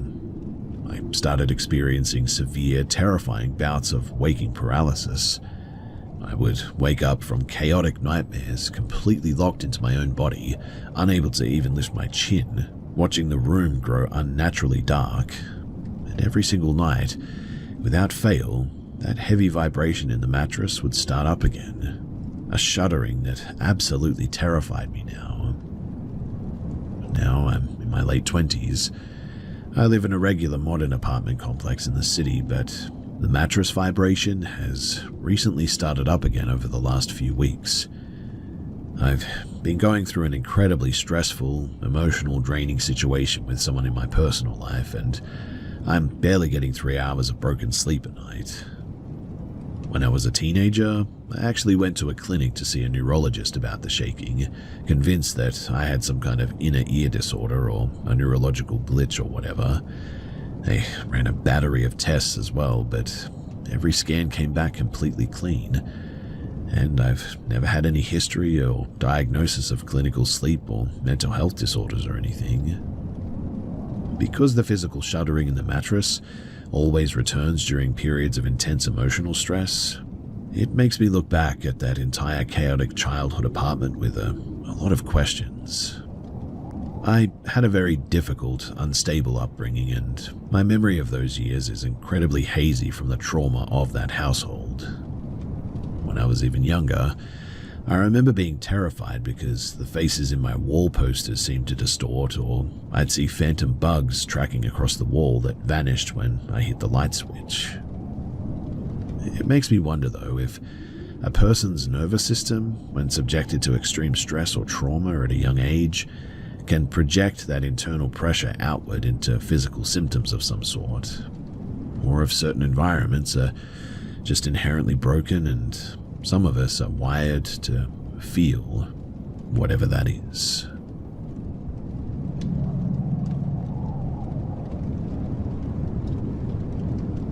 This happened when I was 4, so I don't remember all of the minor details, but my mum does, and we kind of trace back this whole thing when I suddenly got reminded of it because of, well, other stories here.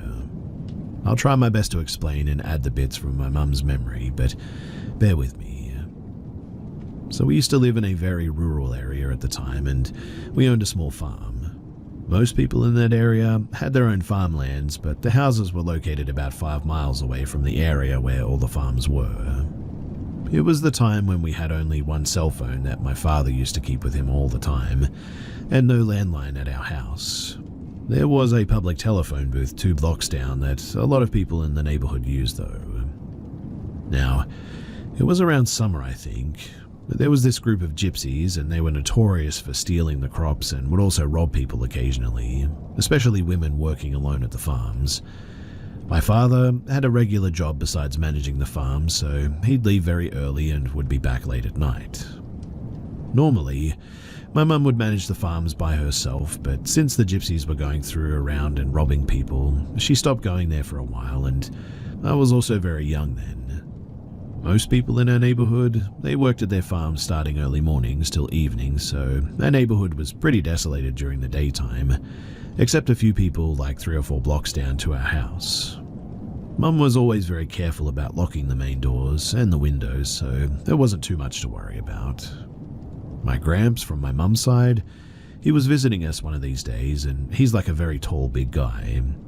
I was playing in the dining table area, my back facing the main entrance, and my mum was in the kitchen, while Gramps was inside the guest room, since he just arrived, changing or freshening up.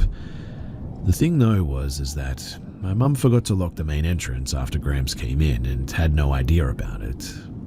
I was facing my mum, telling her about whatever little me was doing, and she was facing the entrance, and I clearly remember feeling terrified by the sudden change of expression on my mum's face. And now that I'm more aware of the wide range of emotions than a 4-year-old, I can tell that it was a mixture of dread, shock, and pure anxiety. She left whatever she was doing in an instant, and now she was standing between me and the entrance, shouting with a kitchen knife in her hand. And as I peeked out from behind her, there was a woman, and she had a sickle in her hand inside of our house. She was standing there, trying to make conversation as if it was just normal. She definitely thought that we were the only people in the house. She was wearing a lot of metal jewelry and stuff. The gypsies wore those. Mum was telling me to run to Gramps, and I was crying, not wanting to leave her because I could probably sense the danger. It's only been like 2 minutes, and my Gramps come running down and yelling from the room in the far back, telling the woman to get the heck out of our house. She was still trying to pretend and telling stuff like she just wanted some water and this is a pretty house, but now she was also backing away. More yelling and shouting from Gramps and Mum, and the woman finally left. My mum locked the entrance, and now my Gramps was trying to calm her down as she was shaking a lot. My mum told me later that the most scary part was that she couldn't even notice the woman getting inside, and I could have been seriously hurt or possibly taken hostage if she had noticed even just a little bit later. And the woman didn't even flinch when it was just my mum shouting at her with a kitchen knife in her hand. So she was not scared at all by her and was most probably looking for an opportunity to take her on. My mum was a small build, and that gypsy woman was tall, like much taller than my mum. No wonder she was prepared to take her chances.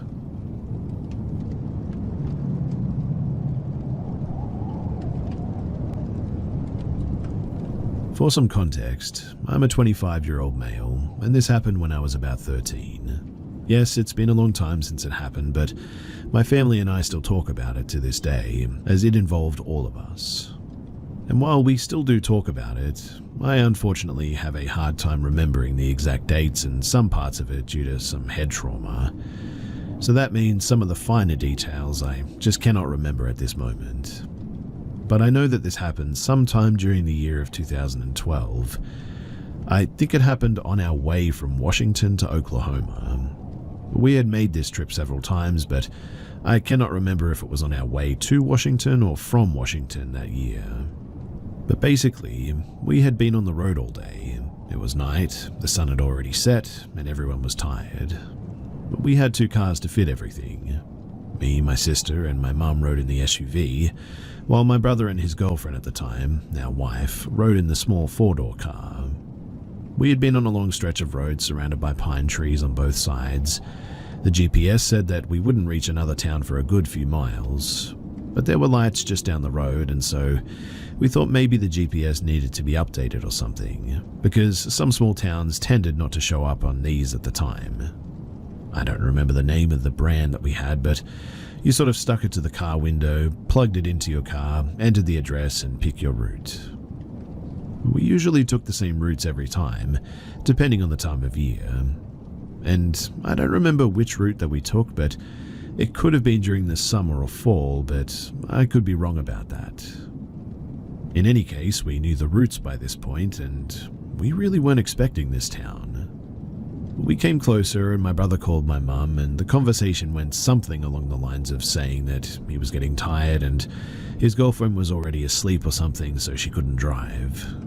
My mum agreed that she may be too tired for once and needed to pull over to find a hotel in this town, and he said all right, and he slowed to get behind us so he could follow us to pull over. At this point, everything seemed, well, pretty fine, and nothing was really out of the ordinary. It wasn't until we passed the sign with the name of the town on it that my gut twisted. I remember watching as we neared the town, and there was just an inkling of a feeling that I didn't understand yet. Everything seemed fine, but I kept watching my surroundings as we drove. The lights had a sort of sickly yellow or orange hue to them. I remember looking at the sign as we passed it, but I can't remember the name of the town. And the funny thing about that too is that no one can. No one's been able to. Yet we wrote it down that night and the day after, so we didn't come through it again. But anyways, we passed the sign and my gut just suddenly drops. At the time, I didn't understand what I was feeling was anxiety. I just remember thinking that we're being watched. But looking around, there was no one. Well, yes, it was the middle of the night, so people were probably asleep. There were also no cars. The buildings were empty. The air itself was stagnant as we drove through it. Now, I know kid me had a very active imagination, but my older brother can confirm the town was empty in a way that it scared even him. We saw a church sitting on a small hill just to the right side of the town, and we drove up to it. We parked near the door as it was the only light in the gravel parking lot. Also, this was the only light that was white and didn't have a sick hue to it. But we all stepped out of the cars to stretch our legs for a bit and find a hotel. My mum told me and my sister, who was about 9 or 10 at the time, to stay close, slipping in the fact that she had this creepy feeling as well. At the time, I dismissed the small statement and just walk around the car to move my legs when something moves behind the big dumpster that's across the parking lot. The light on the door didn't reach all the way out to the dumpster. I could barely see its outline to even know that it even was a dumpster, but something scattered along the gravel as if darting behind it.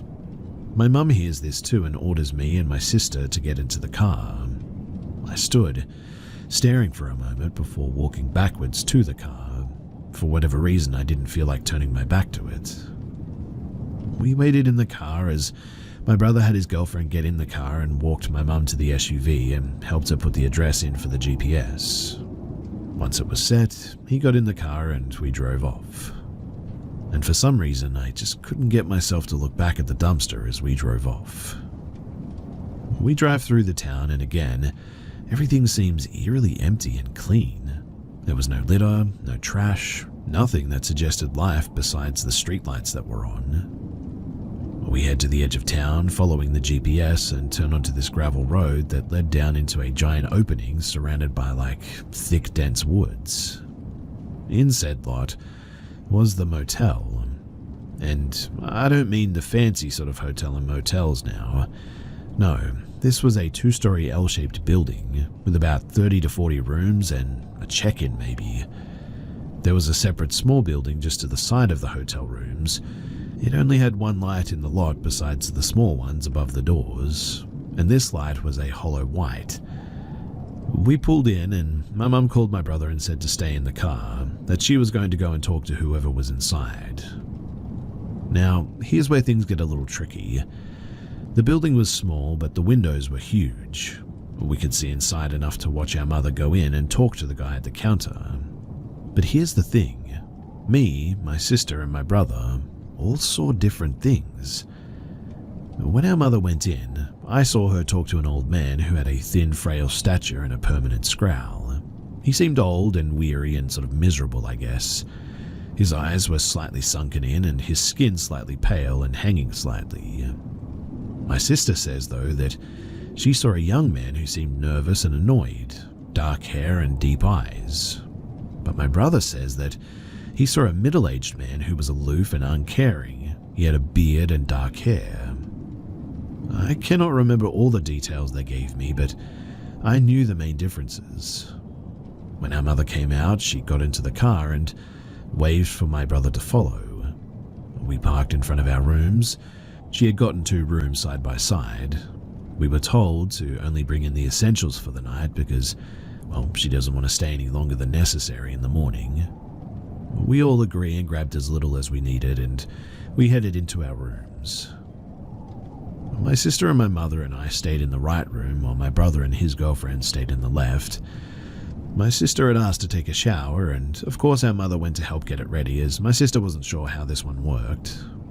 Well, turns out it didn't.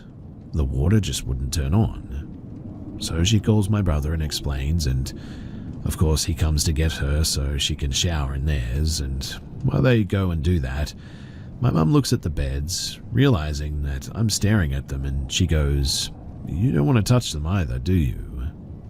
Hearing I wasn't alone in this feeling, I smiled and I shook my head. I said that it feels gross, and she said that it does. She went to check the beds when my brother came running back to our room. He opened the door frantically, and of course it startled us a bit. He said to pack my things and asked my mum to come here. She nodded and followed and began putting stuff back in my bag. My sister came back over and she looked freaked out. I remember offering to help her pack and asking what had happened, and at first she had a bit of a hard time trying to say it, but finally got it out that there was blood in the shower when they went in. She freaked out and had Caleb check it out, and he came to get our mum. She came back and calmly said to put our things back into the truck and to get in.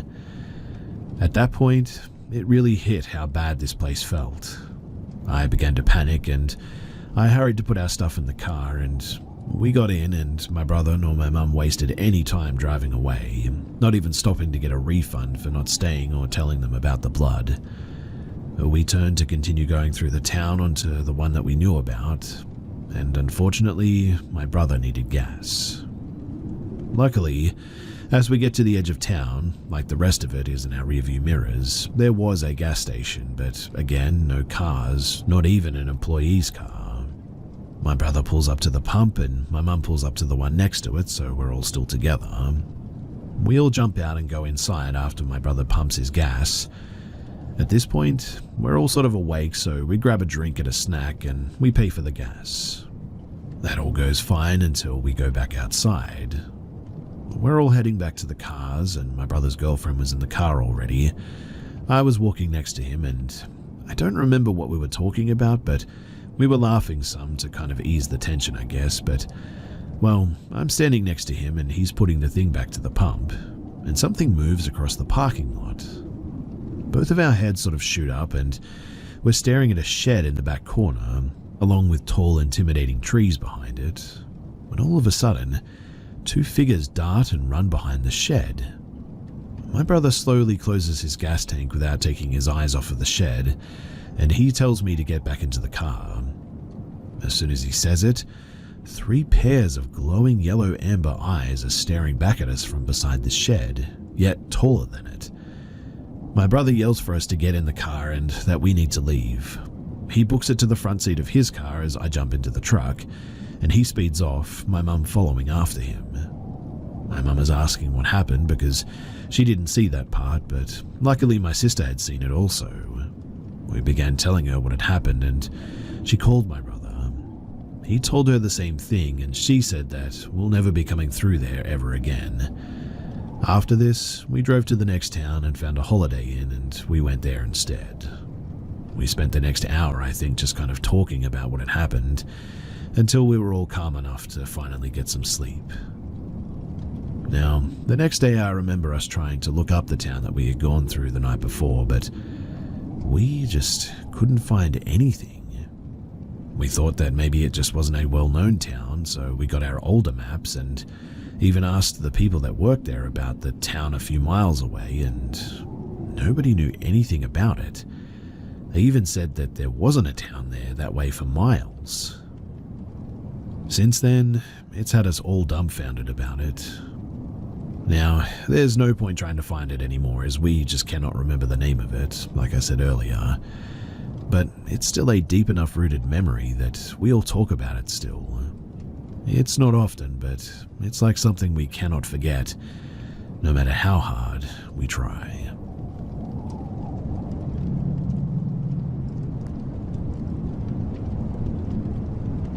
I'm telling this story secondhand on behalf of the person who experienced it.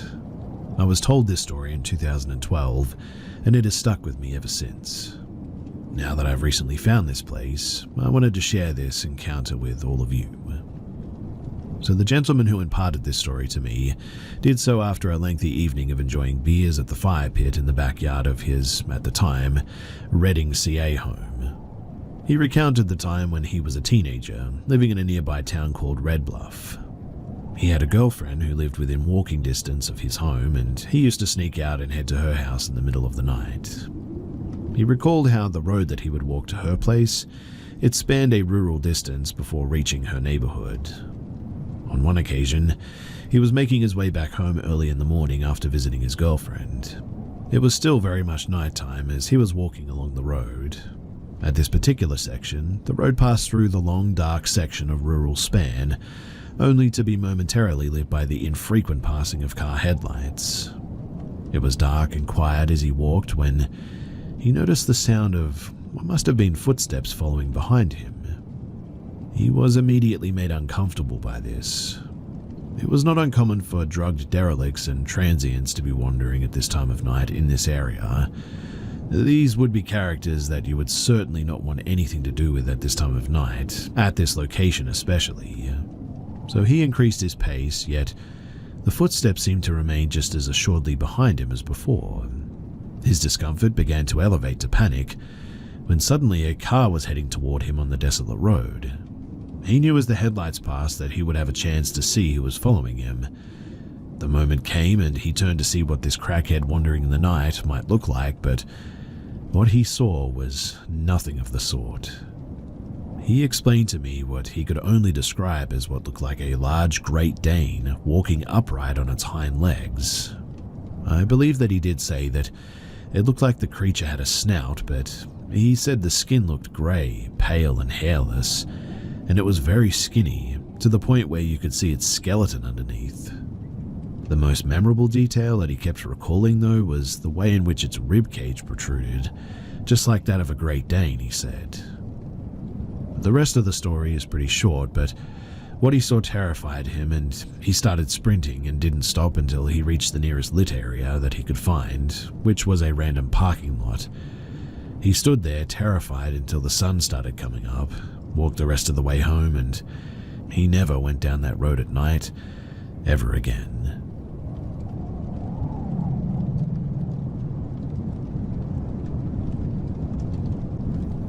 This happened a long time ago when I was around 13 to 14 in northwestern GA on the corner of Alabama and TN. Context too is that I'm now 22.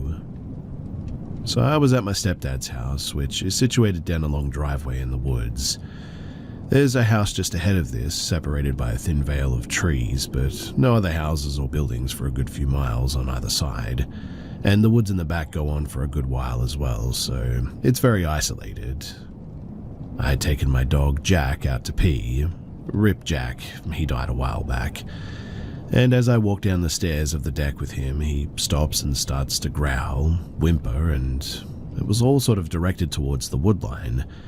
Along the right side of the house, I thought maybe there was a coyote or something, so I walked towards the woodline to get a better view, to see what it is that he was freaked out by. And I see something just barely in sight. It stood a good 6 to 7 feet tall, and had patches of fur like mange, a short snout, very canine looking, but kind of human-like face as well, staring at me. Upon seeing that, I backed up, grabbed Jack, and ran up the stairs and locked the front door behind me. I never saw it again after that. It didn't make any moves other than when it was looking at me, but it spooked me so bad that I refused to go outside or even anywhere within the house by myself, to the point where I was just too scared to even leave my room to use the bathroom for quite some time. Yes, I had a few incidences, and I know, gross and embarrassing, but I was a kid and I was freaked the heck out. Now that I'm older, I've started to wonder, maybe if I just imagined it, or maybe if I just misidentified whatever it was. Who really knows, I guess, but what I will never forget is the feeling of fear that I had that day.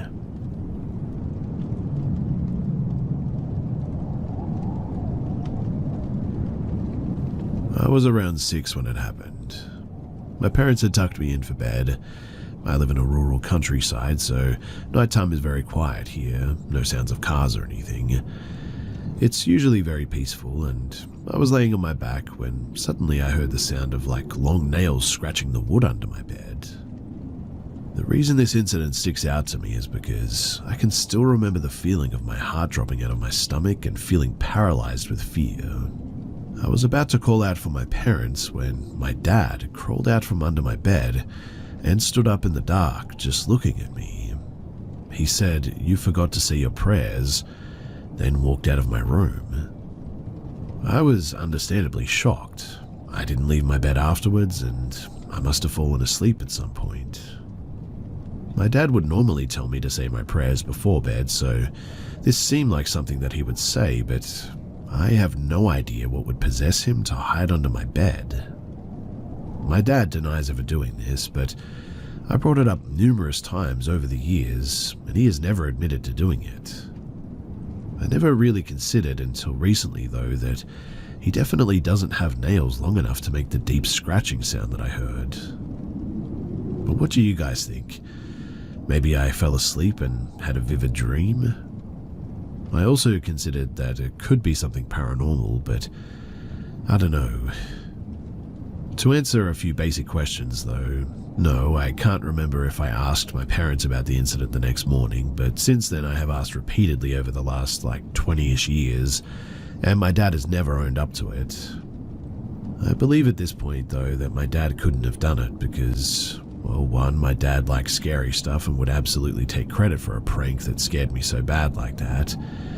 Two, my parents had been gone from my room for probably about 10 minutes before I even heard the scratching.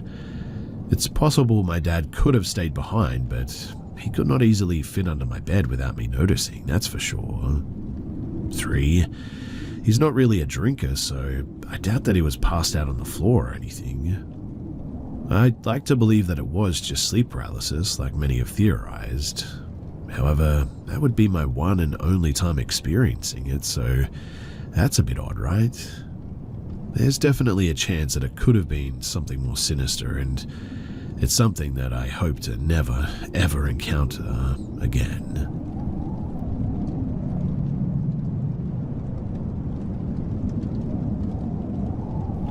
I once held a hunting lease in Middle Georgia. It was an abandoned hunting camp that hadn't been used in several years. I'm not superstitious at all, but this place was legitimately spooky. It was miles down an overgrown dirt road and completely surrounded by woods. It's probably the most secluded place that I've ever been. I used to hunt there by myself a lot, and there was always this weird sense that I wasn't alone out there. There was a locked gate at the front of the property, but it was not uncommon for us to find the front door of the cabin open, even when the door was locked. That was pretty creepy, but that's not what this story is about. One evening, I was hunting down in a small valley by a food plot that we put lining a creek that bordered the property at. From the minute that I sat down, I had a weird feeling, like I wasn't in a safe place even though I was holding a gun with ballistic-tipped rounds. I just didn't feel like I was the top predator out there, if you know what I mean. I didn't see any deer while I was sitting at the stand, but the forest was abuzz with activity that day. Birds, squirrels, and other critters singing their normal evening symphony. And then, all of a sudden, just silence. Everything just stopped. It felt like everything in the woods was just looking right at me, too. It was getting dark fast anyways, and I was obviously extremely creeped out by that, so I packed up my gear and started the walk back up to the cabin. About 100 yards away, I had this feeling that something was coming up behind me.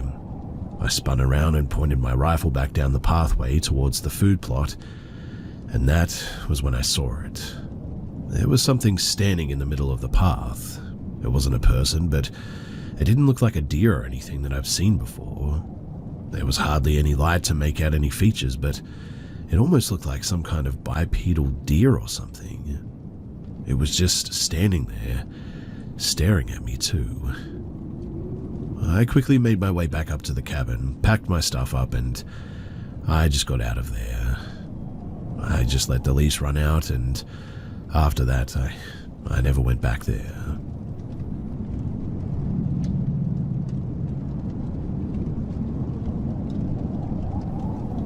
Last year, I started law school in Los Angeles.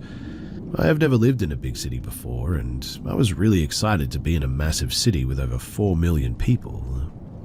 Ever since I was little, I always knew that I had a half-sister in LA, but my parents had this weird anger toward her that always made me feel like a taboo topic, I guess. Of course, I had looked her up on social media and I knew what she looked like, but that was about all. We had never actually met, and she was never that active on social media, so there wasn't a lot that I could see anyway. But out of nowhere one day in my first year of law school, I got a friend request on Facebook from my sister. Her profile seemed legitimate, and she had Facebook friends, and her profile picture looked like her. She sent me a message inviting me to a little dinner party at the park with her friends. We could finally meet each other for the first time. I was new to LA as well, still sort of am, and had no idea which parts of the city to avoid at night. I was really excited about that idea though, but I also had a lot of anxiety about it too. It would be nice if we had met, totally clicked and became besties for life. But what if we ended up sobbing like we were in some dramatic movie scene? What if I tried to talk with her and she just didn't click with me, and she started showing me an attitude? Or worse, what if it's all going well until we have some kind of disagreement? Someone said something hurtful, and then we were both crying in front of everyone. Honestly, if she had suggested a cozy little bakery for desserts instead, I probably would have gone. But going to a park with other people just didn't feel right. I thought that it was like such a precious moment that I didn't want to have it in front of all these other people. I couldn't bring myself to go, in fact. I didn't want to have to risk having a meltdown in front of all these other people. I was worried about how messy it would get. Anyway, a few weeks later I googled that park just to see what it was like. Maybe we could meet up there together, just one-on-one after all. And that's when I learned that something was wrong. I won't say the name of the park, but anyone who has lived in LA for long enough will tell you that it's not a safe place for girls to be having a dinner party at night. The area surrounding that park has very high violent crime rates. It's controlled by gangs. Even people who do illegal business in that park are forced to pay a tax to the gang in exchange for being left alone. So now, I was really concerned, but also curious. I actually tried to get a hold of my sister myself. She was an undergrad at the time at a local college. I had a friend who went to her school. I asked my friend to reach out to her on campus and ask her if she'd be okay with meeting us. They connected and the three of us met at my friend's house. And thankfully it was great. We got along really well. My friend was also very happy to do that for us. The three of us had a lot of fun. We weren't bursting in tears, but we let out a few, and we had dinner, we watched a movie, and we spent the night at my friend's house.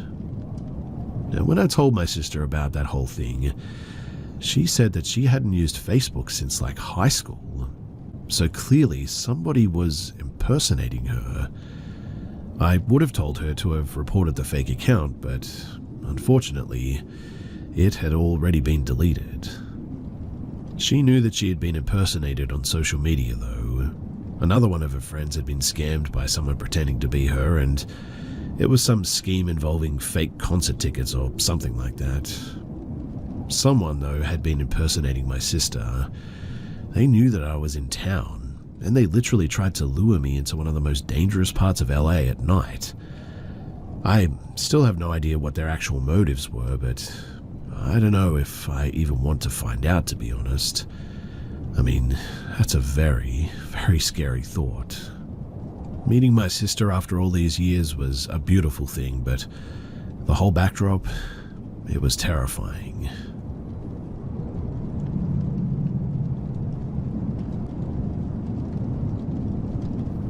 This happened 4 years back. It was the middle of winter and the night was unseasonably warm, without a hint of snow on the ground. I left my apartment at around 8 p.m. to go for my daily walk. I worked night shifts and my schedule was pretty messed up, hence the 8 p.m. walk, figuring that I would cross the bridge into the city nearby. For further context, I'm a pretty tall guy who's fairly athletic. and I was in my late 20s at this moment. I'd rarely had a problem walking at night, and at the time I felt safe to do so. So I put my headphones in and I headed towards the bridge. The first 20 minutes were uneventful.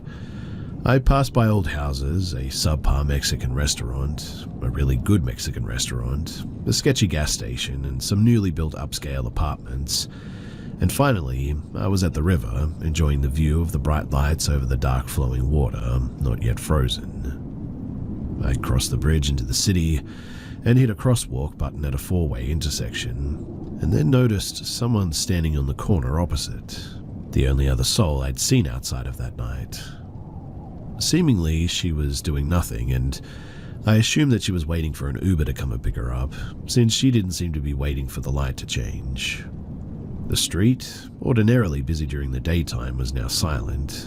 The light changed and I crossed, heading in her direction.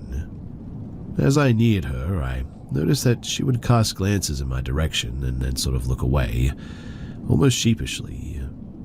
She did this multiple times, and I figured that she was just unnerved by me. I sympathized with that, figuring that it must have made her uneasy, us being the only two people on a dimly lit street like this. As I passed by, I took in her outfit, mostly because I thought that she looked cold. She wore a knitted hat with tassels, a sweater that looked too thin for the winter, tight jeans, and a little plastic children's backpack on her back. I thought that she was in her teens at first, but upon closer inspection, she appeared to be in her late 20s or maybe even early 30s. She had short cropped light brown hair and a pale complexion. She was skinny and was of average height. I was maybe a head taller than her, I would guess. But I walked by and continued down the street without much more of a thought. I passed by high-rise hotels on my right and left and made my way into a central park. During peak hours, this place would be packed with tourists and locals alike, but that day, at an odd hour and with the pandemic in full swing, I felt like the only man in the city. I admired the brilliant display of lighted trees as I crossed through the center of the park, and then, figuring I was at a good halfway point in my journey, I made my way around an old marble and stone library back towards the bridge. As I turned the corner of the library back into the street from which I'd come, I nearly collided with someone moving towards me. It was that same woman that I'd seen not even 10 minutes earlier.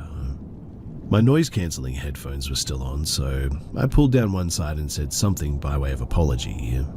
But she said nothing in return. Instead, she sort of backed away from me and stood below a streetlight, not making eye contact. She stole tiny glances at me, that same tick that I'd noticed before. I put my headphones back on, nodded a good night, and I headed towards the nearest crosswalk.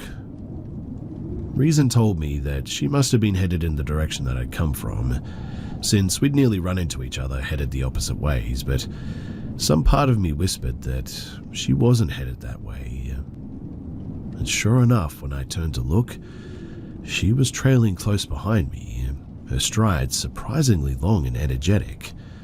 I found this odd enough that I continued to watch her out of the corner of my eye. Shortly after I reached the crosswalk, as I stood there waiting for the light to change, she caught up with me, passed me by, and stopped. A car went past, and as it did so, she squatted over her plastic bag a few meters from me, rifling frantically for something, looking up at me on occasion. I hit a button on my headphones, stopping my podcast so that I could hear her better. What I found disturbing about the motion of her looking through her bag is that it struck me as, well, fake, as though she were pretending for some reason. She was barely looking inside, and her careless motion struck more like bad acting. Something about her motions and the way that she kept looking at me felt wrong. The light changed and I began to walk quickly, but she was faster. She stood suddenly, darting past me towards the museum, swinging the half-open little pink backpack over her shoulder. I watched her silhouette disappear into the darkness beyond the reach of the streetlights. I honestly hoped that that was the end of it, and after a few beats of not seeing her, I let my guard down a little bit, restarting my podcast. Now, beyond the museum was a patch of poorly lit sidewalk, in front of a squat building with mirror-like windows. I wasn't far from the bridge now, and as I made my way back there, I turned my head to look at the reflections of the buildings and the streetlights in the windows. And to my horror, a dark figure sprinted silently towards my reflection, dreamlike.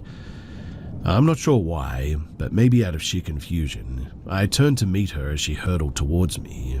Perhaps surprised by my sudden turn, she halted mere feet from me, staring, her eyes wide and looked frantic and wild.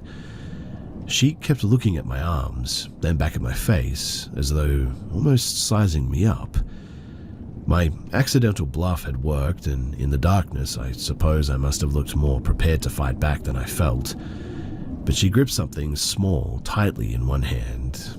Though she held it off to the side and in the shadow of the building, I could see what it was. Seconds dragged as we stood there staring at one another.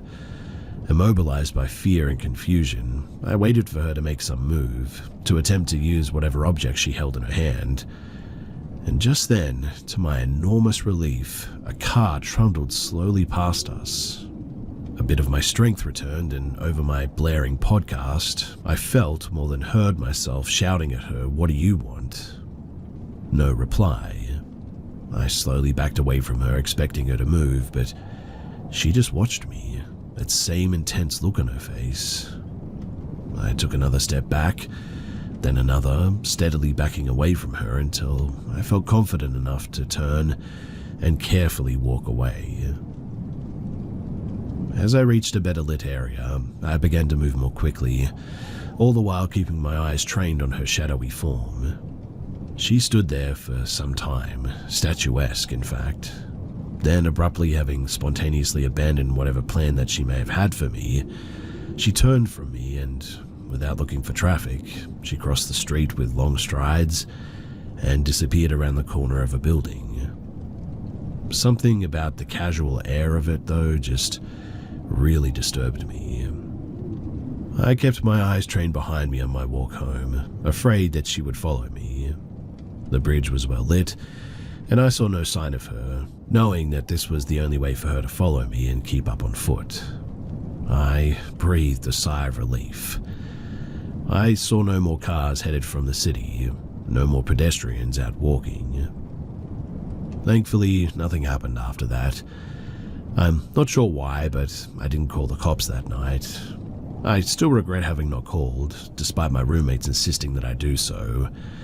I just remember sort of thinking that I wasn't sure what to say to the cops, that I hadn't really been attacked, I guess, that they wouldn't be able to find her anyway. I made up excuses, I guess, but I suppose I must have been in shock, maybe, in denial at having been nearly ambushed, especially by someone smaller than me, in my own city, so close to my apartment. One of my roommates called the cops for me, though, and a cop did drive through the area, but by that point, she was gone.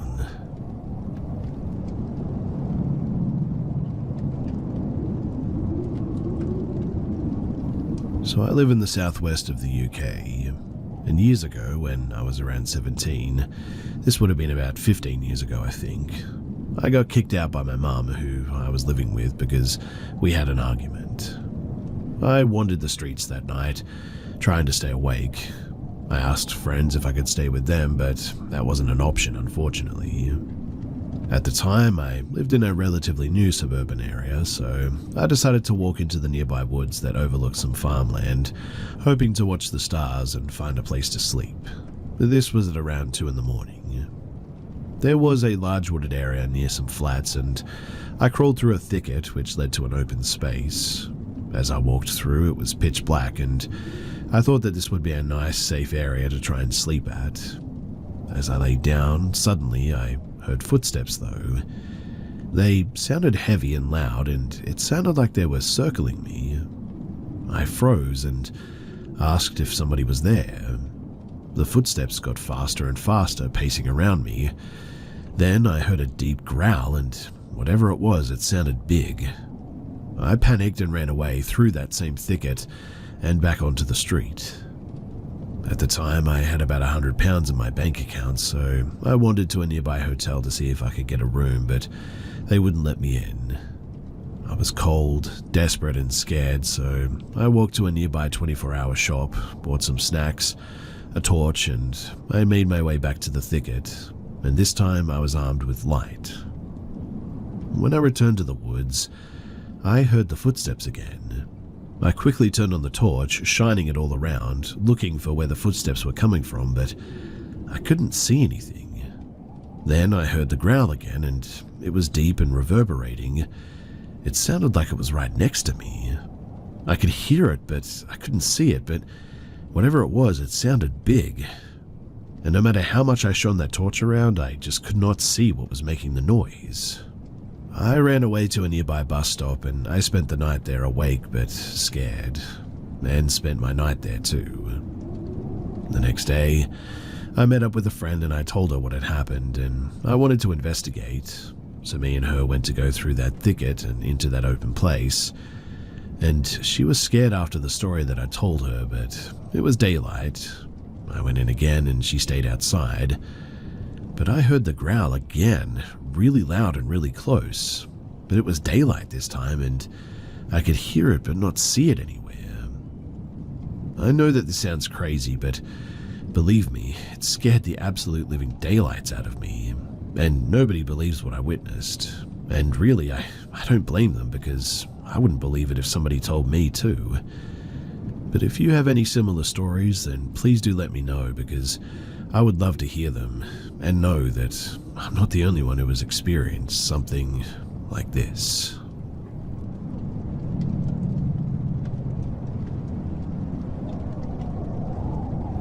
This happened a few hours ago. So in my town, there's a story that a guy has moved into the deep woods close to our town. I never believed it, as I go for night drives occasionally, and I've never seen him or anything resembling a man that lives in the woods. Anyway, tonight I decided to go for a drive and drove past a pizza place. Being hungry, I decided to get a pizza before I went home. In my head, I had a plan to eat the pizza and play some Minecraft, as I'm in my 2-week Minecraft phase at the moment. I paid for my pizza and started walking to my car with the pizza in one hand and my phone in the other hand, messaging my friend if he wanted to play some Minecraft when I got home.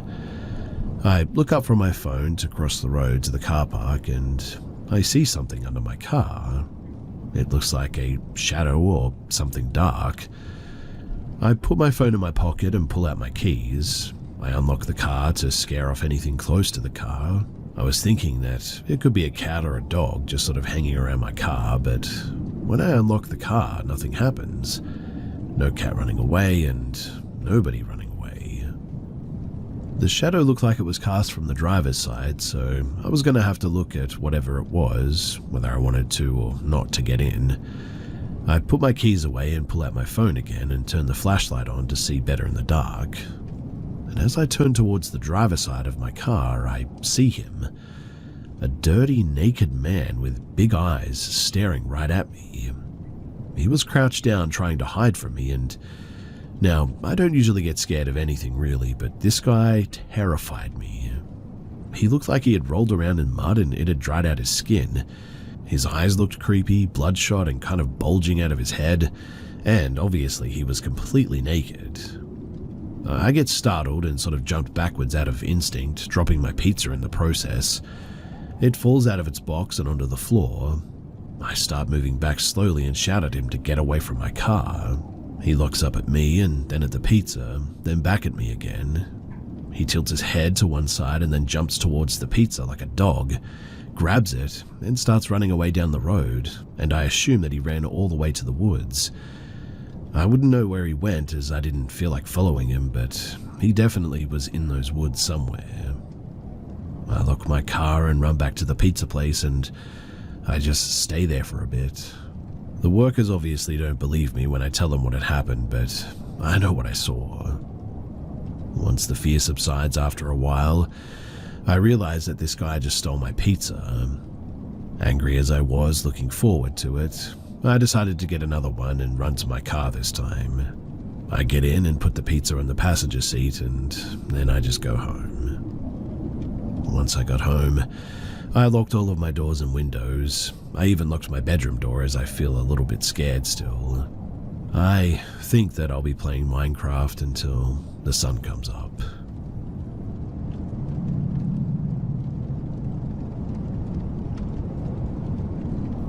This entire scenario happened a few years ago when I used to take walks alone, occasionally at night, which is something that I thought very little of since I lived in a heavily residential wealthy area.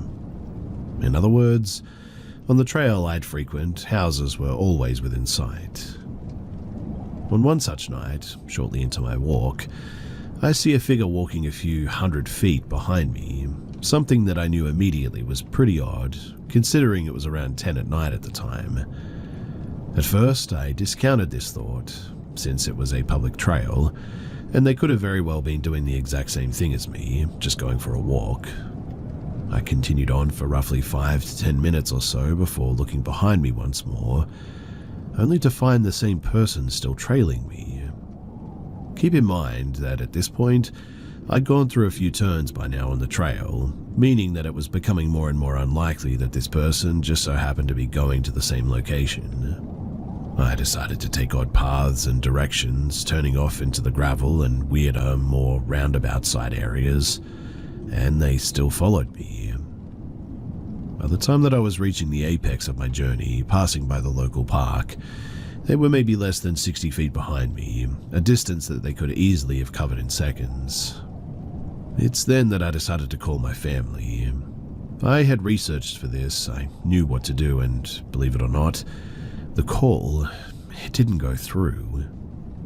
As it turns out, my phone was a recent gift, and its service had been set up improperly, meaning that no matter how many times I frantically called in that moment, nothing would happen. In a decision I call back to as one of my best to this day, I acted as if the call had gone through, and was on the phone with my mum, miming out and talking audibly about my location and the person behind me, beginning to briefly describe them.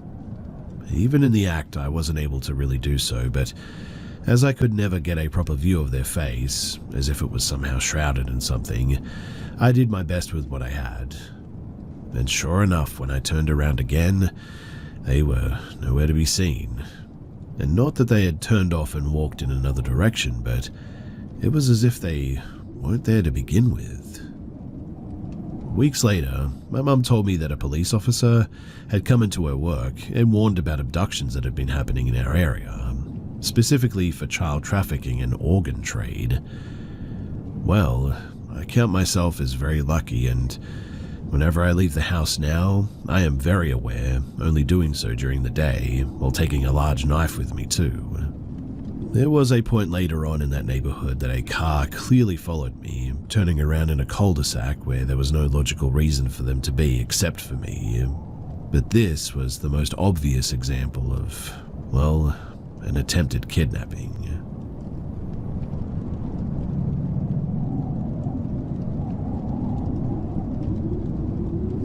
This is a bit of a long one, but I think about it once in a blue moon, and I wanted to share it somewhere so that it would be permanent. I thought others might be interested too, so I thought that I would tell it here. I always sensed a bit of, well, something, but this was my first real paranormal experience, I guess you could say. I was 16 to 17 at the time, and we moved into an old rundown house. I hated one section of the house in particular, including 2 bedrooms and a hallway, from the second that I stepped foot in there. But one of those bedrooms ended up being my room too. I absolutely hated that house. I constantly felt this presence that was so heavy, loud, dark, but not in the way that we typically feel, hear, or see things. That was the best way that I could describe it. It was almost like a physical thing that would follow me around, like I was aware of where it was at any given time. I could feel it coming and it would always fill me with dread. I was terrified. I would try to go to sleep at night and I could feel it moving towards me. It felt like it was crushing me, and it was so dense and I couldn't move. Sleep paralysis every night. I would often just be sitting on the lounge and I could feel it coming towards me. I felt like I was being preyed on. It would happen so constantly that I would stay at my nan and pa's house a lot, but it literally never happened to me unless I was in that house. Now, in a different house, my twins were around 3 years old at the time. They would talk about the man who supposedly sat in the sunroom and lived in the wall. They would point at one section of the wall in the hallway. They said that he was nice and protected them from the girl, and the girl freaked them out. Like, they would sprint back into the lounge room and say that they couldn't go anywhere because the girl was there. They described a little girl around 5 years old who had white skin, black hair, black eyes, cuts on her skin, wore undies, and would hiss at them with an angry face if they looked at her. The girl supposedly lived in my sister's cupboard, and they were too young to work it out at the time, but the back of my sister's cupboard was the same as the wall in the hallway where the man lived. They said that heaps of people lived in there, and we tried, but we could never find out much information about the house. Fast forward a few more years, another different old house. Hadn't experienced anything in that house until, well, stuff started happening out of nowhere. One of my twins, maybe 7 years old at the time I think, suddenly became terrified of going to bed. She refused to sleep with this one toy in her room, an old doll's pram that we had recently been given secondhand. She said that there was a black man with a tall hat who had pushed the pram back and forth in her room. The squeaking of the wheels was so loud that she had to block her ears, and he wanted her to look, but she would hide under her blanket, allegedly. And look, I know that this is going to sound bad, but I didn't really take it too seriously at the time, and just sort of kept brushing it off. At the same time, I had started having horrific nightmares, all of them about trying to protect my kids from being taken in weird places with lots of people around. They were so vivid and awful, I was constantly stressed and dreaded going to sleep. One night in the middle of the night, I'd woken up from one of those nightmares and I walked to the bathroom. I looked down the hallway and I swore that there was something at the end of it.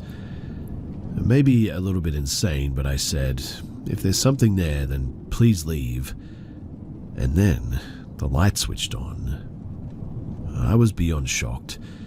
That was still to this day the most undeniable, cannot gaslight myself out of seeing that experience that I've ever had. I didn't put two and two together as well, until the other twins started talking about it too. I had asked her to brush her teeth one night, and she had walked into the bathroom, but then sprinted back and jumped on the bed.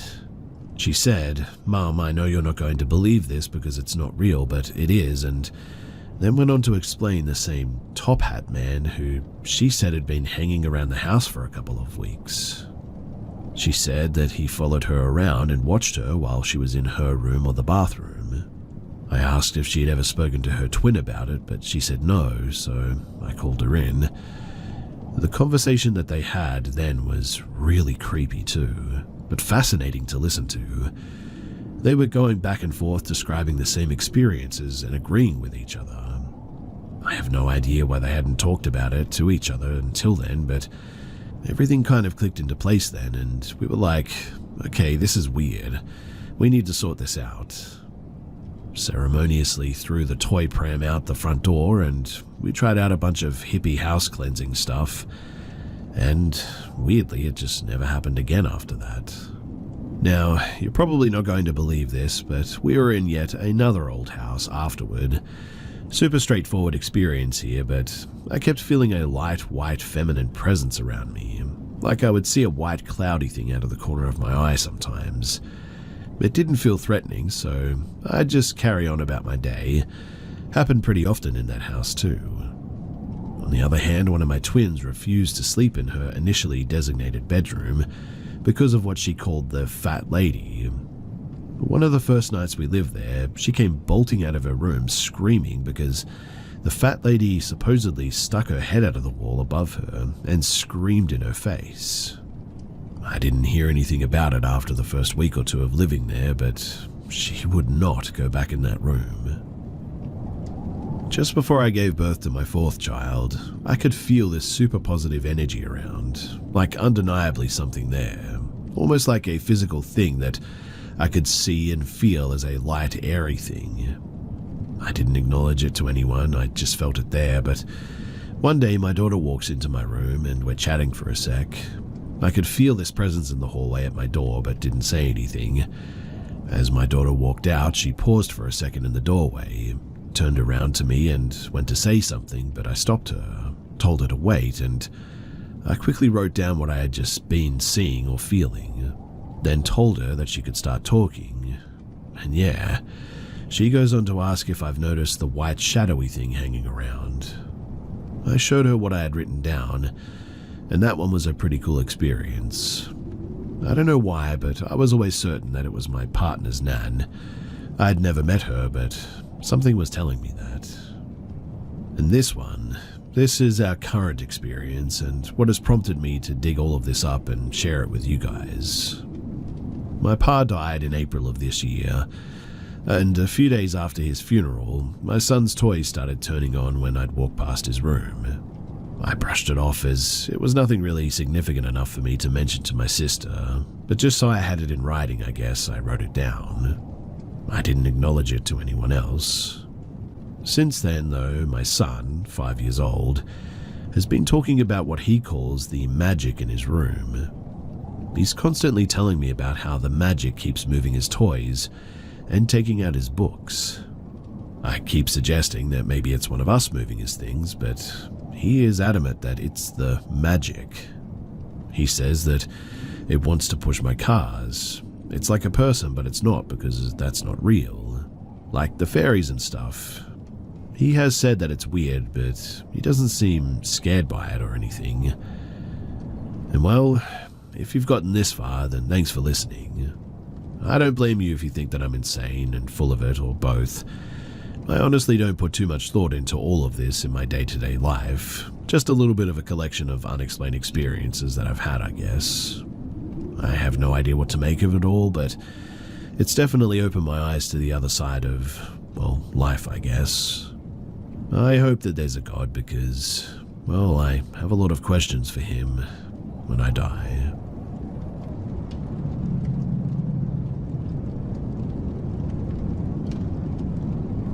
I get night terrors pretty often, well, ever since I was in a crib, really. Although, over the decades, I've learned to manage it, and I manage it with like anti-anxiety meds and SSRIs. Usually, I've chalked these up to being extremely realistic nightmares, or just night terrors. They have been really bad before, usually involving some kind of human or humanoid form staring at me, causing me to scream and bolt out of my bed, sometimes injuring myself too. Side note as well, if anyone has experience with ultra-realistic nightmare hallucinations like these of people, well, then please let me know. I've been trying to dig for more information since I read here that usually with night terrors, people don't remember them, but I remember mine vividly every time. Anyway, last night, and I'm a 29-year-old female, my boyfriend, 31 male, slept over. I was in the twilight state, which is usually when I have these hallucinations, and instantly opened my eyes to see a bluish, slightly glowing humanish form shooting face first right at me. It was super quick. Visually, it looked like it was coming at my face like a sharp burst of air, I guess. I screamed and swatted the air and then frantically told my boyfriend to turn on the light, which he did. But what really surprised and unsettled me was that after a couple of minutes of pacing and looking terrified, my boyfriend told me that a millisecond before I screamed, he had been startled to see a black shape shoot across the room towards me.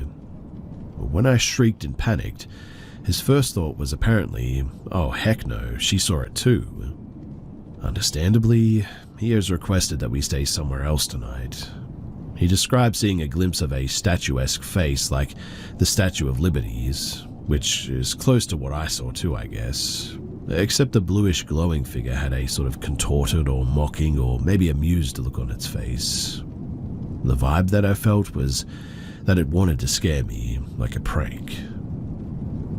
I guess I wanted to see too if anyone else here has experienced something similar or has advice on how to handle this. It is the first time that someone besides myself has seen one of my night terrors, and honestly, I'm just kind of stunned. I'm actually going to a spiritual shop later today, so if anyone has any recommendations on what to buy, I'd be grateful for that help.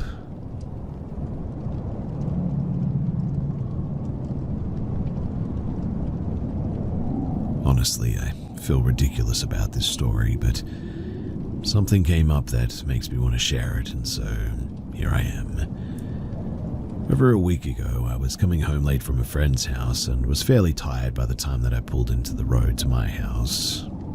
As I got close to my house, my attention was fixed in the front of my house, and I have this small front porch with a light that turns on at 7 o'clock automatically, and there's a small table that I decorate up for the holidays, and a small plastic chair in the corner. And as I was pulling up to the house, it looked like a man was sitting in that chair. I was around 35 yards away from the house at this point, but what I could make out was a thin man with pale hair sitting down facing the road. At first, I thought it was my dad, because he has dementia and it can be difficult to get to the porch safely in some areas due to soft dirt and all that. But as I got closer, it looked like the man was younger and had darker hair. I was already trying to figure out what I was going to do about some stranger on my front porch, but as I turned my vehicle into my drive, the car lights washed over the porch and suddenly the chair was empty. The only thing that I could think to do was sit there for a moment to try and understand what had happened. A part of me wanted to believe pareidolia and exhaustion hit to create what I saw. So I was shaky as I gathered my stuff up and ran inside, effectively smacking my foot against a wooden post that makes up my front porch cover and possibly breaking my toe, but that's another story. And I was telling myself that my brain made it up. The next day I was telling my mother about what happened. I live on my parents' property, so my mother can see my porch pretty easily.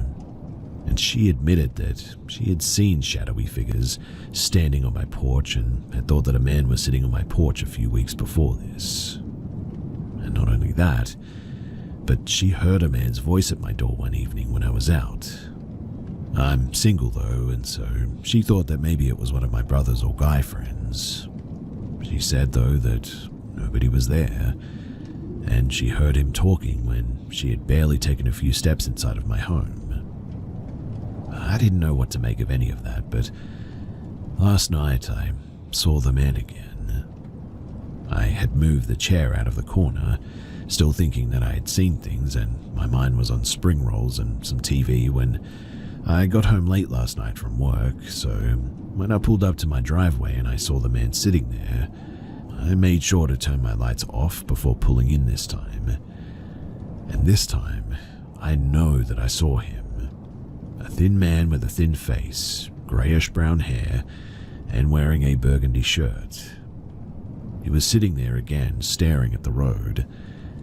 I sat in my car staring at him for almost a minute, and then turned my lights on and, like before, he disappeared. But this time, I could see him disappear. There was nothing behind him that could have caused any of this because my house has an off-white paneling. So now I have no choice but to believe my mother's encounters, which is troubling to say the least. I already know that my house is haunted, but I've never seen a male spirit before now, and it certainly makes me a little bit uneasy.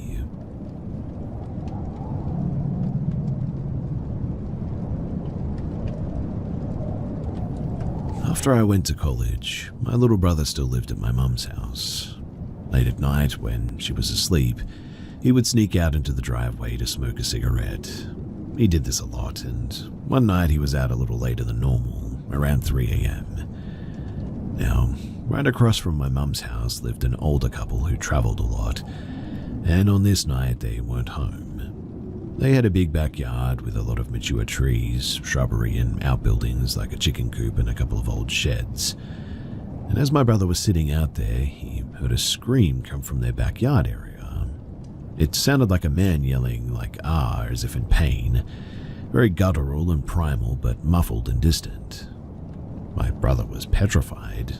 The screaming continued for a few moments and then stopped. He said that he had this horrible feeling though, like he was terrified of it, instead of worried for whoever it was. So he went back inside and tried to forget about it. Well, a couple of weeks later he was back out again at around 3 in the morning, and at the exact same time as before, he heard the screams again. It sounded the exact same as before, and again he was absolutely terrified. Several weeks later, the woman who lived in that house was taking a walk while my brother was outside. She stopped to say hi, and my brother decided to tell her about the screaming. She chuckled and said yes. When they moved into that house years ago, apparently the children who had lived there before them, they had told them that the backyard shed was allegedly haunted. And that is pretty creepy. This is the closest that I've gotten to having my own ghost story, and, well, I figured that I'd share it.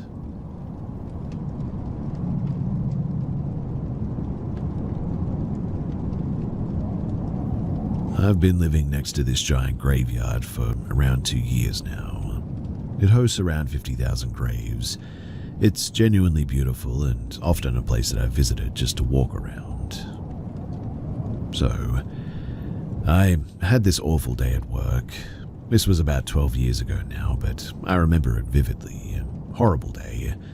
One of those days where I just didn't want to go straight home and deal with all of the home sort of jobs and socializing, cleaning, dinner, etc. Instead, I planned on driving to a mountaintop lookout where there's a cool ice cream venue, grabbing a cone and watching the world drift by while I just sort of decompressed. But at some point, I took a wrong turn and I ended up in the neighborhood surrounding the cemetery. So I figured, to heck with it. It's quiet, and a cemetery walk would be the peace that I needed. It was dusk outside, but plenty light enough that I could clearly see trees, houses, names on the gravestones, and if anyone else was around too. I knew in about 45 minutes to an hour that it would be dark outside, but for now I felt comfortable. I parked my car and walked over to the berm into the graveyard. Now, this graveyard is massive, by the way. Without signs and streets, it would be impossible to find your way through this maze, and there was no way in heck that I was planning on walking that far in. I just kept to the sidewalk where the berm and the houses were, while the massive graves were on the left of me. I called my then boyfriend, crying to him about how awful my day had been, and he was trying to calm me down and talk me through my day. In my peripheral to the left of me, I thought that I saw a big black shadow at some stage, maybe 50 meters in. It was only brief that I saw it, or I think that I saw it. I wasn't sure if I saw what I even saw, and had I left just then, I probably would have shrugged it off, but my fight or flight instincts definitely had kicked in. I was still on my phone, but became extremely wary of what it was that I think that I saw, if I saw anything at all. So, I'm walking and looking in that direction while I'm still on the phone. My eyes peeled just in case something happened, but I definitely began to start feeling uneasy, and I'm now absolutely focused on anything that might be there with me. I'm a woman walking alone in a graveyard after all. I'm more concerned with a creepy guy skulking around than I am anything paranormal, but I still feel very uncomfortable and on edge. Anyway, as I'm walking and talking, but still looking in that direction that I first spotted the shadow, it appeared again. But this time, I'm staring right at it, literally watching it manifest, as if it collected this energy or particles and formed a giant black mass, just opaque enough for me to see the gravestones it moved through, but much, much darker than the surrounding area. It was quite tall, much taller than the average human with no arms or legs. Just a moving black mass is the best way that I can describe it. It drifted through several gravestones for about 4 seconds, which is long enough for me to question whether or not I'm seeing things and then confirming, no, I am definitely looking straight at this thing and that it is not a person. It was maybe a little bit closer than when I saw it the first time, but not by much. Maybe 40 meters now. 4 seconds is really a long time to see something and watch it move like this. But I just stared at it, and I think that I stopped talking on the phone completely at some stage. I don't remember what I thought at the time other than the confirmation to myself that what I'm seeing is real. Then, as quick as it appeared, it just vanished, like a fog dissipating again. Instantly, I got this image in my head that the next time that I saw it, it would be right in my face. So I quickly told my boyfriend that I would see him at home, turned and hurriedly walked to the car and left. And quite honestly, I just feel like maybe something was looking out for me and sending me a warning that whatever that thing was, it did not have good intentions and I needed to leave. I don't remember being very scared while I was driving. I don't feel like anything followed me or was in the car with me or anything. But it definitely snapped me out of whatever mood that I was in that day. When I got home, I told my boyfriend what happened immediately and, well, he just shrugged it off, saying that it must have been me hallucinating since I was super emotional. I was really irritated at that response. I mean, I know what I saw and I am usually a really calm, rational person, so there's no way that I just got so carried away with my emotions that I started seeing things. That felt so unreasonable of a response to me and so invalidating. I lived with my uncle at the time and told him what had happened and how I was really disappointed with my boyfriend's response. That's when he suggested that maybe I saw something because I was emotional and vulnerable. Maybe my walls were down and it was drawn to me. And the more that I think about that incident, the more that just feels right. I think that whatever it was, it seemed curious about me. Maybe I did have some walls down. I don't know, but I don't think that whatever it was had good intentions. I'm just glad to not have any lingering experiences with whatever that was. It's been so many years and I remember it so vividly, and I'm always racking my brain wondering what the heck that thing was. I've even considered talking with psychics about it just to hear what their opinions are, but anyway, I'm just curious about your guys' thoughts and I wanted to share my experience.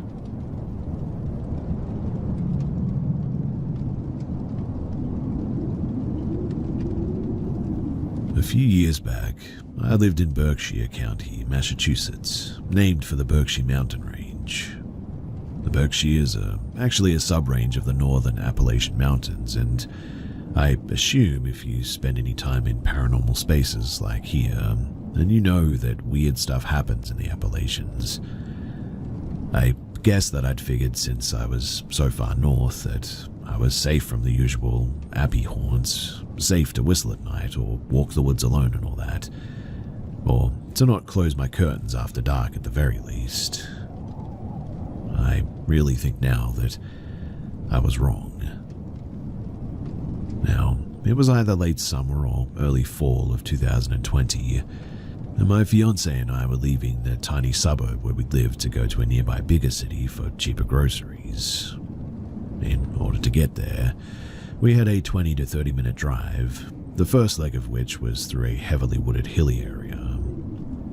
It must have been around, 6 or 7 during the evening, still bright out and well lit, though visibility was poor because everything is lush green bushes and trees there. But we were driving up a hill road with a couple of houses, both sides of the street, full to bursting with plant life. The green was super dense and impossible to see into. It was warm, so we were driving with the windows down, and as we got to the top of the hill, we heard what I can only describe as a strange noise. My partner and I both grew up surrounded by woods and wildlife, so we know deer when we hear them. Some people who are unfamiliar with deer might think that they're serene and totally silent, but when deer want to be loud, they can make some really haunting sounds, especially if it's a male calling long distance. It's a long, booming sort of honk, like a war horn almost. Think in the family of a bagpipe, but with the edge that clearly marks it as an animal instead of mechanical. Anyway, we recognized it as a deer, but it sounded wounded. The honk was sort of distressed and wobbled at the end, like the deer was losing strength. Unfortunately, people speed in the area, and it wasn't unbelievable that some idiot had hit a deer and drove off without calling animal control or helping in any way. We couldn't see any skid marks, blood, or a body on the road. So I asked my fiancée to pull over into someone's driveway so that I could check the dense foliage on the sides of the road. Deer like to hide themselves and hide their babies, and I, a bleeding heart animal lover, and also an idiot I know, was on the verge of panicking about how we were going to help this injured baby deer. I mean, I was already making plans to visit the veterinarian hospital in the area, one that kept late night hours as I began pushing aside bushes and looking around. I've never interacted up close with a deer, so I was making sort of soft little come here kitty sounds, cats being my only reference at the time. Silly, I know, but I searched the bushes on the side of the street with the houses, which was slightly less dense because of the driveways, but in the end I found nothing. I checked both ways and crossed to the heavier wooded side and began looking there as well. Now, I don't have the best eyesight to begin with, so sorting through the green was difficult, and it took me some time as well. My fiancé was busy speaking with the homeowner of the driveway that we parked in. He had come out to see if we had had an accident or a flat tire and if we were okay. Luckily, I heard a rustle. My heart dropped though as I realized that it was right against the edge of the road, in the very first row of bushes. Definitely not an ideal hiding spot for a deer, which meant that the poor creature might have been in worse condition than I thought it could have been, dragging itself deeper into the foliage if it wasn't. I moved downhill towards the sound, placing myself right at the crux of the road's turn, a blind corner. The rest, well, it just happened so fast, but for me it was like slow motion. So, I bent down to move some branches aside where I thought the rustling had come from, hoping that the animal wouldn't run or try to jump at my face. I was so entranced with finding it, with helping, I wouldn't be able to live with myself if I had left a hurt animal behind. I finally cleared the bottom of the bush, seeing the ground with its leaf litter. Baby deer camouflaged nicely into the fallen leaves and the dirt, so I stared into the space hard, but there was nothing there. No shapes, no eyes, no movement, just dirt. Still, I felt compelled to stay there, in that position, back to the road. It felt like if I just looked long enough that the deer might appear in front of me. But what actually appeared directly behind me was a speeding minivan taking the turn way too quickly. There are no sidewalks on this street, and no guardrails either. There was just the blind turn, a bad driver who couldn't calculate right, and me at the edge of the road, not looking. I heard the van, and that alone forced me to rip my eyes away from the bushes. I threw myself out of the way of the van and into the leaves, tripping backwards until my back hit a tree that steadied me. I had been only a moment and a few inches away from being absolutely slammed. The van, it didn't even stop too, didn't even seem to acknowledge that they'd almost flattened a person. My fiancé called for me. The search for the deer, which we hadn't heard call again since we first pulled over, was too dangerous to continue. I looked both ways about 1,000 times, panicking, and jittered my way over to the safer side of the street and the driveway that we were in. We got back into our car, listened a moment more, and then we left on our grocery run. My fiancé could tell that something had happened. and I believe that they had suspicions that something other than just the cars spooked me. I didn't want to talk about it though. We were still driving through the woods after all, and we'd have to drive back this way as well. I kept it to myself, the pull that I had felt, the hypnotic way that I had spent hours looking into that hollow in the bushes, the way that I had felt so sure that I would find that injured baby that I was looking for if I had just stayed right there in that spot. The way that I was sure now, as we pulled away, that there wasn't and had never been an injured deer there at all. But something called me to that spot, and I ignored all the Appalachian advice that I had ever heard. I answered, and I almost ended up a smear on the pavement for it. I don't know why whatever was there wanted to cause someone's death. I don't know why I was able to avoid it succeeding.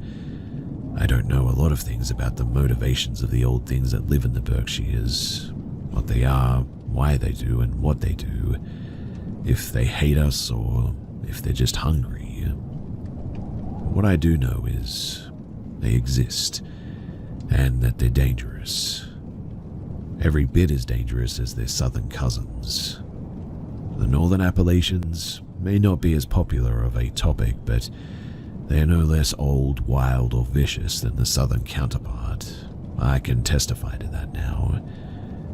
I guess I'm just sharing this because I want people to know that, to remember that even. These mountains are older than bone, older than the rings on Saturn, and things just as old exist there. If we lose sight of that, if we think some miles of distance and a different state boundary protect us, we are walking into a trap with our eyes wide open. Be careful out there.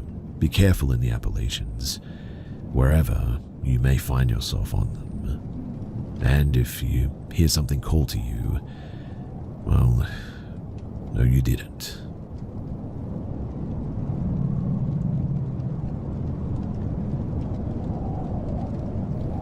This happened around 2010 when I was a kid living in northern Florida. I'm 24 now, so it's definitely been a minute, but after hearing a bunch of your creepy stories, I figured that I'd finally share one of mine. So, I grew up in a super haunted apartment, and this is one of the freakiest things that happened to me there. I lived with my dad and sister in a small apartment. By the time that this happened, we'd been there almost 3 years. Paranormal stuff had already been going on, like footsteps, knocking, or hearing people talking when nobody was home. Nothing too wild, but just the kind of stuff that you could brush off and blame on upstairs neighbors. One thing though is that I hated sleeping alone, and I was terrified of the dark there. So I would usually stay out playing my DS under the covers. That night, I was doing exactly that, until my dad came in, took my DS and moved the nightlight from the hallway into my room to try to get me to sleep. It was one of those sort of projector nightlight things that lights up the ceiling with stars and planets and all that. So I was just sort of sitting in bed, staring up at the solar system, still wide awake and wired. Then the whole room suddenly just went pitch black for a split second, almost like somebody put their hand over the light. Right after that too, I saw what looked like the shadow of a man's hand slowly pull away from the projector, like I could actually see fingers moving and curling back in a fist before pulling its wrist back. Then the ceiling lit up again like nothing happened. I just sat there frozen, like did that really just happen? And then, a minute or two after, I saw a black shadow mass dart across the ceiling, blocking the light again for a split second before the room was illuminated again. Well, that was enough for me. I threw the blanket over my head, pressed myself against the headboard, and tried not to move. A few minutes passed, and then I heard and felt 2 loud bangs on the right wall next to my head, like someone full-on punched it, hard. The whole wall and the headboard shook, in fact. I didn't even think. I just ran down the hall to my sister's room, dove under her blanket, and stayed there until morning. The next day I went back to my room and I saw that a fairly large painting that I had hanging right above my headboard was halfway off the wall now, which means that whatever hit that wall, it hit hard enough to nearly tear the nails holding it up on the wall completely out. Well, I literally slept with my sister for 2 weeks after that, and have slept with a lamp on until my adulthood after this. That was just one of many paranormal things that happened to me growing up in Florida, but I think this one stuck with me the most because the activity in that apartment got worse up until in my teens after this had happened. So yeah, don't move to Florida, I guess, is the moral of the story. I think the swamp holds stuff in it, and every time that our landlord paints over dust in an apartment, that it just becomes cursed or something. There's something wrong about that place, and it's hard to put my finger on it.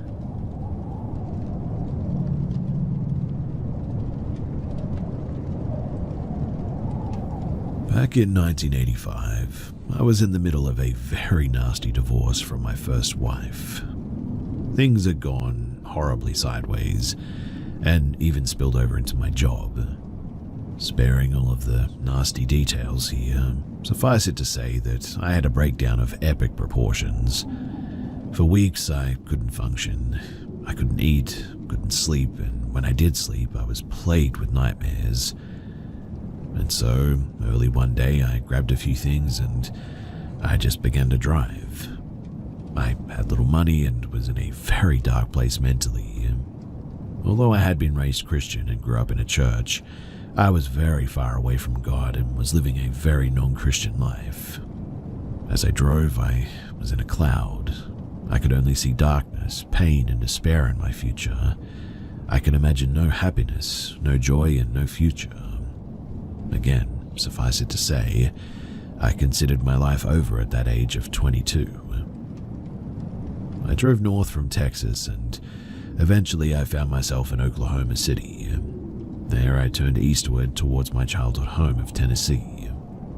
As I drove, my despair clouded my perception and I became more and more depressed.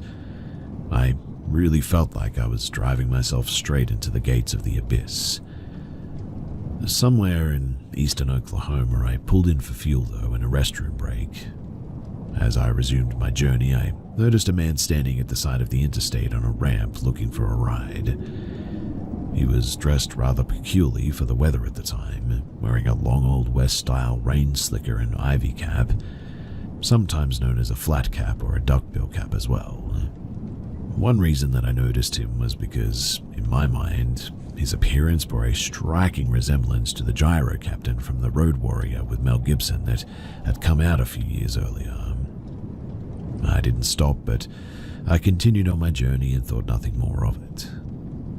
Soon I was forced to stop again as I suddenly needed to use the restroom very badly, which was unusual for me as I could and still do often drive for hundreds of miles without stopping.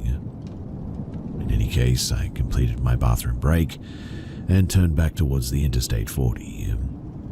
As I turned onto the ramp, my eyes were drawn to another hitchhiker looking for a ride, only it was not another hitchhiker. It was the very same person that I had seen a short time earlier at my previous stop. I'm quite sure that I did a double take on seeing him because I was so shocked by it. For reasons that I didn't understand at the time but have become clearer later in my life, I pulled over and I offered him a ride. He got in the car and thanked me for the lift. In short time, he began to make what I first assumed was small talk. It was far from small talk, though. It was as though he could read my mind. He talked about life's heartaches and troubles, and it soon became clear that he appeared to know more about me and my troubles than he should. He turned the subject to God and his many blessings, and now, nearly 40 years later, I don't remember exactly what he said, but he seemed to have just the right words that I needed to hear at the time. It was, for lack of a better word, miraculous, the way that he seemed to be able to speak to my soul and lift the burdens that I felt that were crushing my very spirit. He rode with me for the rest of the afternoon, and by the time that we were approaching Little Rock, Arkansas, I felt like a new person. He promised me that everything would work out. He said that I was just beginning on a new journey, and he assured me that there were good things in store for me in the future. It was late in the day as we entered Little Rock, and I decided to get a motel for the night. I stopped at a convenience store to let him out of the car so that he could continue on his way. Before exiting the car, he asked if I could spare a little money for food. I told him that I never give money to strangers because I couldn't know if it was just going to be wasted on alcohol or drugs, but that I would, however, be happy to buy him some food. He graciously accepted my offer, and I turned into the parking lot and went into the store. All these years later, I can still remember exactly what I bought for him that evening. I purchased a pack of bologna, a half a gallon of milk, and a loaf of bread. I also believe I picked up some condiments as well as a candy bar for dessert. After paying for the items, I exited the store and found him waiting at my car. I handed him the bag of food and thanked him for making me feel better. He in turn thanked me for the ride and the food. I got in the car and started it. Placing the car in reverse, I looked around to be sure that I wouldn't hit him backing out, but I couldn't see him anywhere. Now, because it had only been a moment since he walked toward the rear of my car, I was concerned that possibly he may have tripped and fallen behind me or something. I mean, I didn't want to back over him, so I placed the car in park and I got out to make sure that he was clear. But he was nowhere to be seen. I walked around the car and then I walked around the only other car in the parking lot and nothing. I went into the store and asked the cashier if he had seen where the gentleman in the long coat had gone, and he said that he had not seen anyone in the last few minutes but me. I was confused as the cashier should have had a clear view of the parking lot from the checkout counter. I walked back outside and walked out onto the street corner and looked all four ways, and there was no one to be seen. I walked around and looked behind the building and nothing. I even got down on my knees and looked under my car as well as the other car in the parking lot, but nothing. The man had disappeared as though he was a ghost. There is no way, even if he had run, could he have gotten out of sight as fast as he did. I mean, the man, the bag of food, and the jug of milk that I had given him were gone, vanished without a trace as though they never even existed. Finally, I gave up and I went a short ways down the road and rented a motel for the night. I went in, took a shower, said a short prayer, and then for the first time in weeks, I slept like a baby all night, peaceful and dreamless. Now, the next morning, I awoke feeling refreshed and reinvigorated.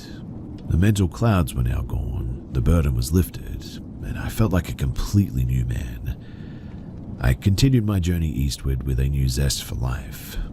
Eventually, I traveled to Michigan and then to Florida, where I met a woman slightly older than myself. After the divorce from my first wife was final, we were married and we were together for 34 years until she finally passed. Which means that man was right. Everything did work out. My wife and I had a really good life, in fact. There were difficulties, and at times the road was sometimes rocky, but the good far outweighed the bad. And now I am convinced that that man that rode with me all those years ago, that he was an angel or something like that. Often I have looked back on that dark day and wondered where I would be today if it were not for that man's intervention. Seeing what I was going through and, well, where I was heading, I fully believe that I would have been in prison or even dead had he not been standing on the side of the road that day. It really humbles me and makes me wonder what God saw in me that he would send me an angel like that. Since that day, I have often thought about Hebrews 13:2. Do not forget to show hospitality to strangers, for by doing so, some people have shown hospitality to angels without even knowing it. I know many will not believe me. I get it. My story, or my conclusion even. And that really is your prerogative and totally fine. However, I will always thank God for the angel that was sent my way that day, back in 1985. Because without him, I shudder to think where I might be.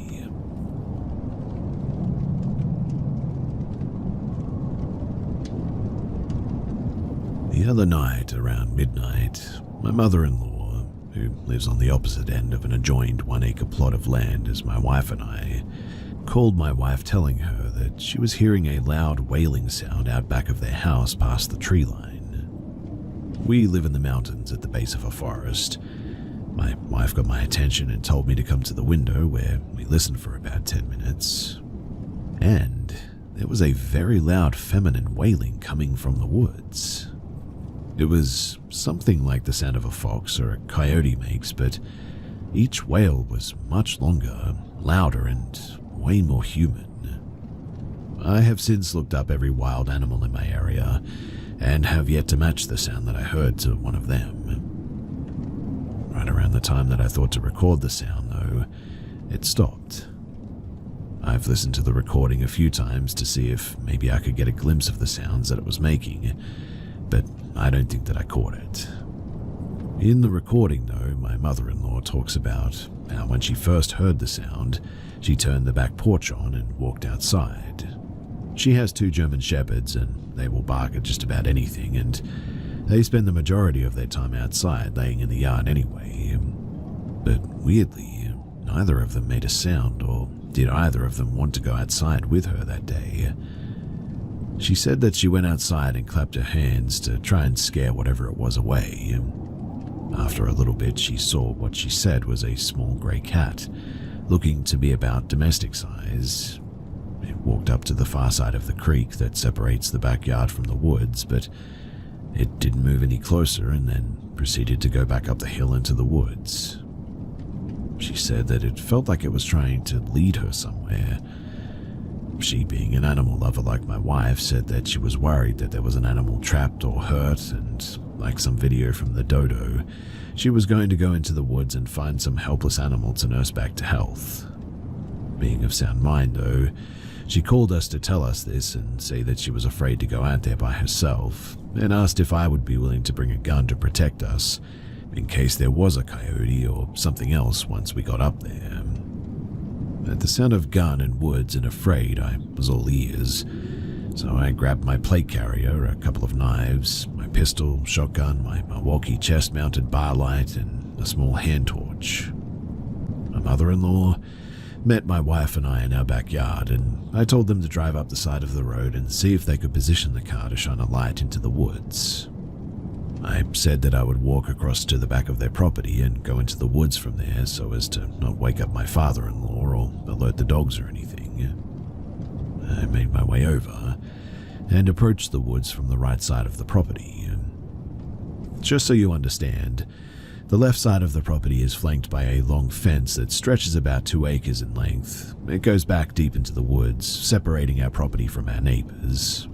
And on the right side of the property, it's flanked by a small road that leads to a few more houses set far back behind ours. I walked over a small bridge that covers the stream separating the backyard from the woods, and walked diagonally toward the fence line. Now, as soon as I stepped foot into the woods, I spotted something reflective just in front of the fence. I had yet to pull out any lights, so I turned on my hand torch and aimed it at the reflection. I walked a bit closer and the light didn't move, so I imagined that it was just a bit of the fence catching the light or something. Once I was about maybe 20 paces away from it, I saw that there was a small grey blob, roughly ovular shape and covered in fur. My first and only thought was raccoon, because in that split second it added up, but I then panned my flashlight to the right about 10 feet away, and It landed squarely on a set of eyes. What I had seen before just had been this raccoon, but what I saw after, that was something else completely. This thing was a little bigger than a coyote. It had grey fur, and honestly I cannot recall if it had a tail or ears or anything else, but it was both canine and feline in characteristics, leaning more toward canine in appearance. It stared into the light at me for a few moments, and then started walking slowly deeper into the woods. Now, as far as I know, coyotes and foxes alike would be out of there as soon as they even smelt me or hear me take one step into the woods. Stranger still, this thing was not 10 feet away from this raccoon, and they seemed to be perfectly content. I swapped the light back to the raccoon as it moved behind a large pile of rocks towards the fence. I thought that it must have been a burrow or something, so I panned back toward the creature, and it had now moved really far away, deeper into the woods. I cannot recall actually seeing it move or anything though, and it was just there and then it was miles away. I cannot recall seeing its rear end as well. I just sort of looked up into the woods towards a crest at the top of the hill and saw its eyes again staring at me. I'm not one to just waltz through the woods in the middle of the night. In fact, if I was asked to go into the woods at night, armed the way that I was, I probably would have been freaked out, even if there wasn't anything out there. But strangely, I was completely calm. As soon as I met its gaze, I turned on my chest-mounted floodlight and started making my way towards it.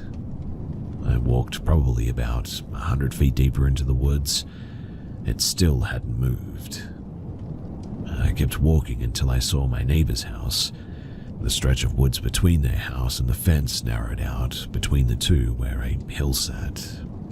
The creature, it had been at the top of the hill just barely over the crest when I hear a crunching far off behind me at the base of the woods. It was my wife and mother-in-law.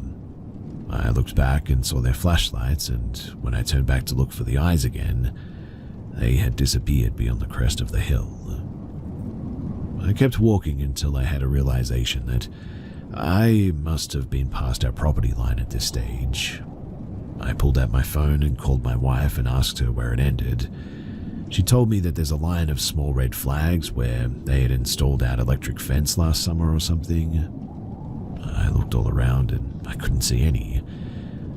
Keeping my eyes toward the hill, I started walking backwards toward our property. I had walked back about 100 feet before I saw the line of small flags. Once there, I turned and made my way back down the hill, and I met them at the base of the woods and showed them where I had seen the two animals. We made our way back down the yard and just barely made it back to the porch when another wail was let out. This time, it was different. It was similar, but it was a deeper pitch, and it came from the direction of the creature that I had followed. From the moment that I pressed record to the moment that I left those woods, not a single sound was made. I was completely silent. The whole time I felt no fear, just an urge to follow it. It was just pure curiosity, I guess, but now when I think back on it, the whole situation makes me really nauseous. Listening to the recording from the other night makes me nauseous too, and I'm really not sure what to think of it. And so, maybe someone here can shed some light.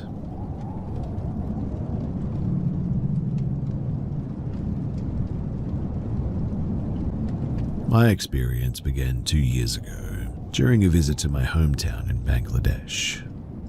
It was certainly not the first time that I had encountered something strange there. Back in 2008, I had heard footsteps echoing outside the house at night, yet when I had looked, there had been no one there. But that was nothing compared to what I would face this time. The nights in Bangladesh are heavy with heat, thick and suffocating. To survive the stifling air, we leave the doors and the windows open, praying for even the faintest breeze. Iron barriers protect the openings, so even with everything wide open, no one can just slip inside or anything. I've always been a light sleeper, and that night I shared a bed with my little niece while my mother and aunt slept on the floor nearby. It was deep into the night, a black and airless hour. The phone was dead and there was no clock in the room. But I awoke to the faint clattering sound of a can skittering across the ground outside. I froze, my senses sharpening. I waited, heart pounding, until the sound stopped. Relieved, I let my body sink back into sleep. Just as sleep began to claim me again, a sound floated through the darkness, the soft, eerie laughter of a woman. It was faint, almost blending into the stillness. At first, I brushed it off. Perhaps it was just one of the mad women who lived down the street. I mean, it happened sometimes. I tried to ignore it, willing myself back to sleep. But then, suddenly, the laughter stopped.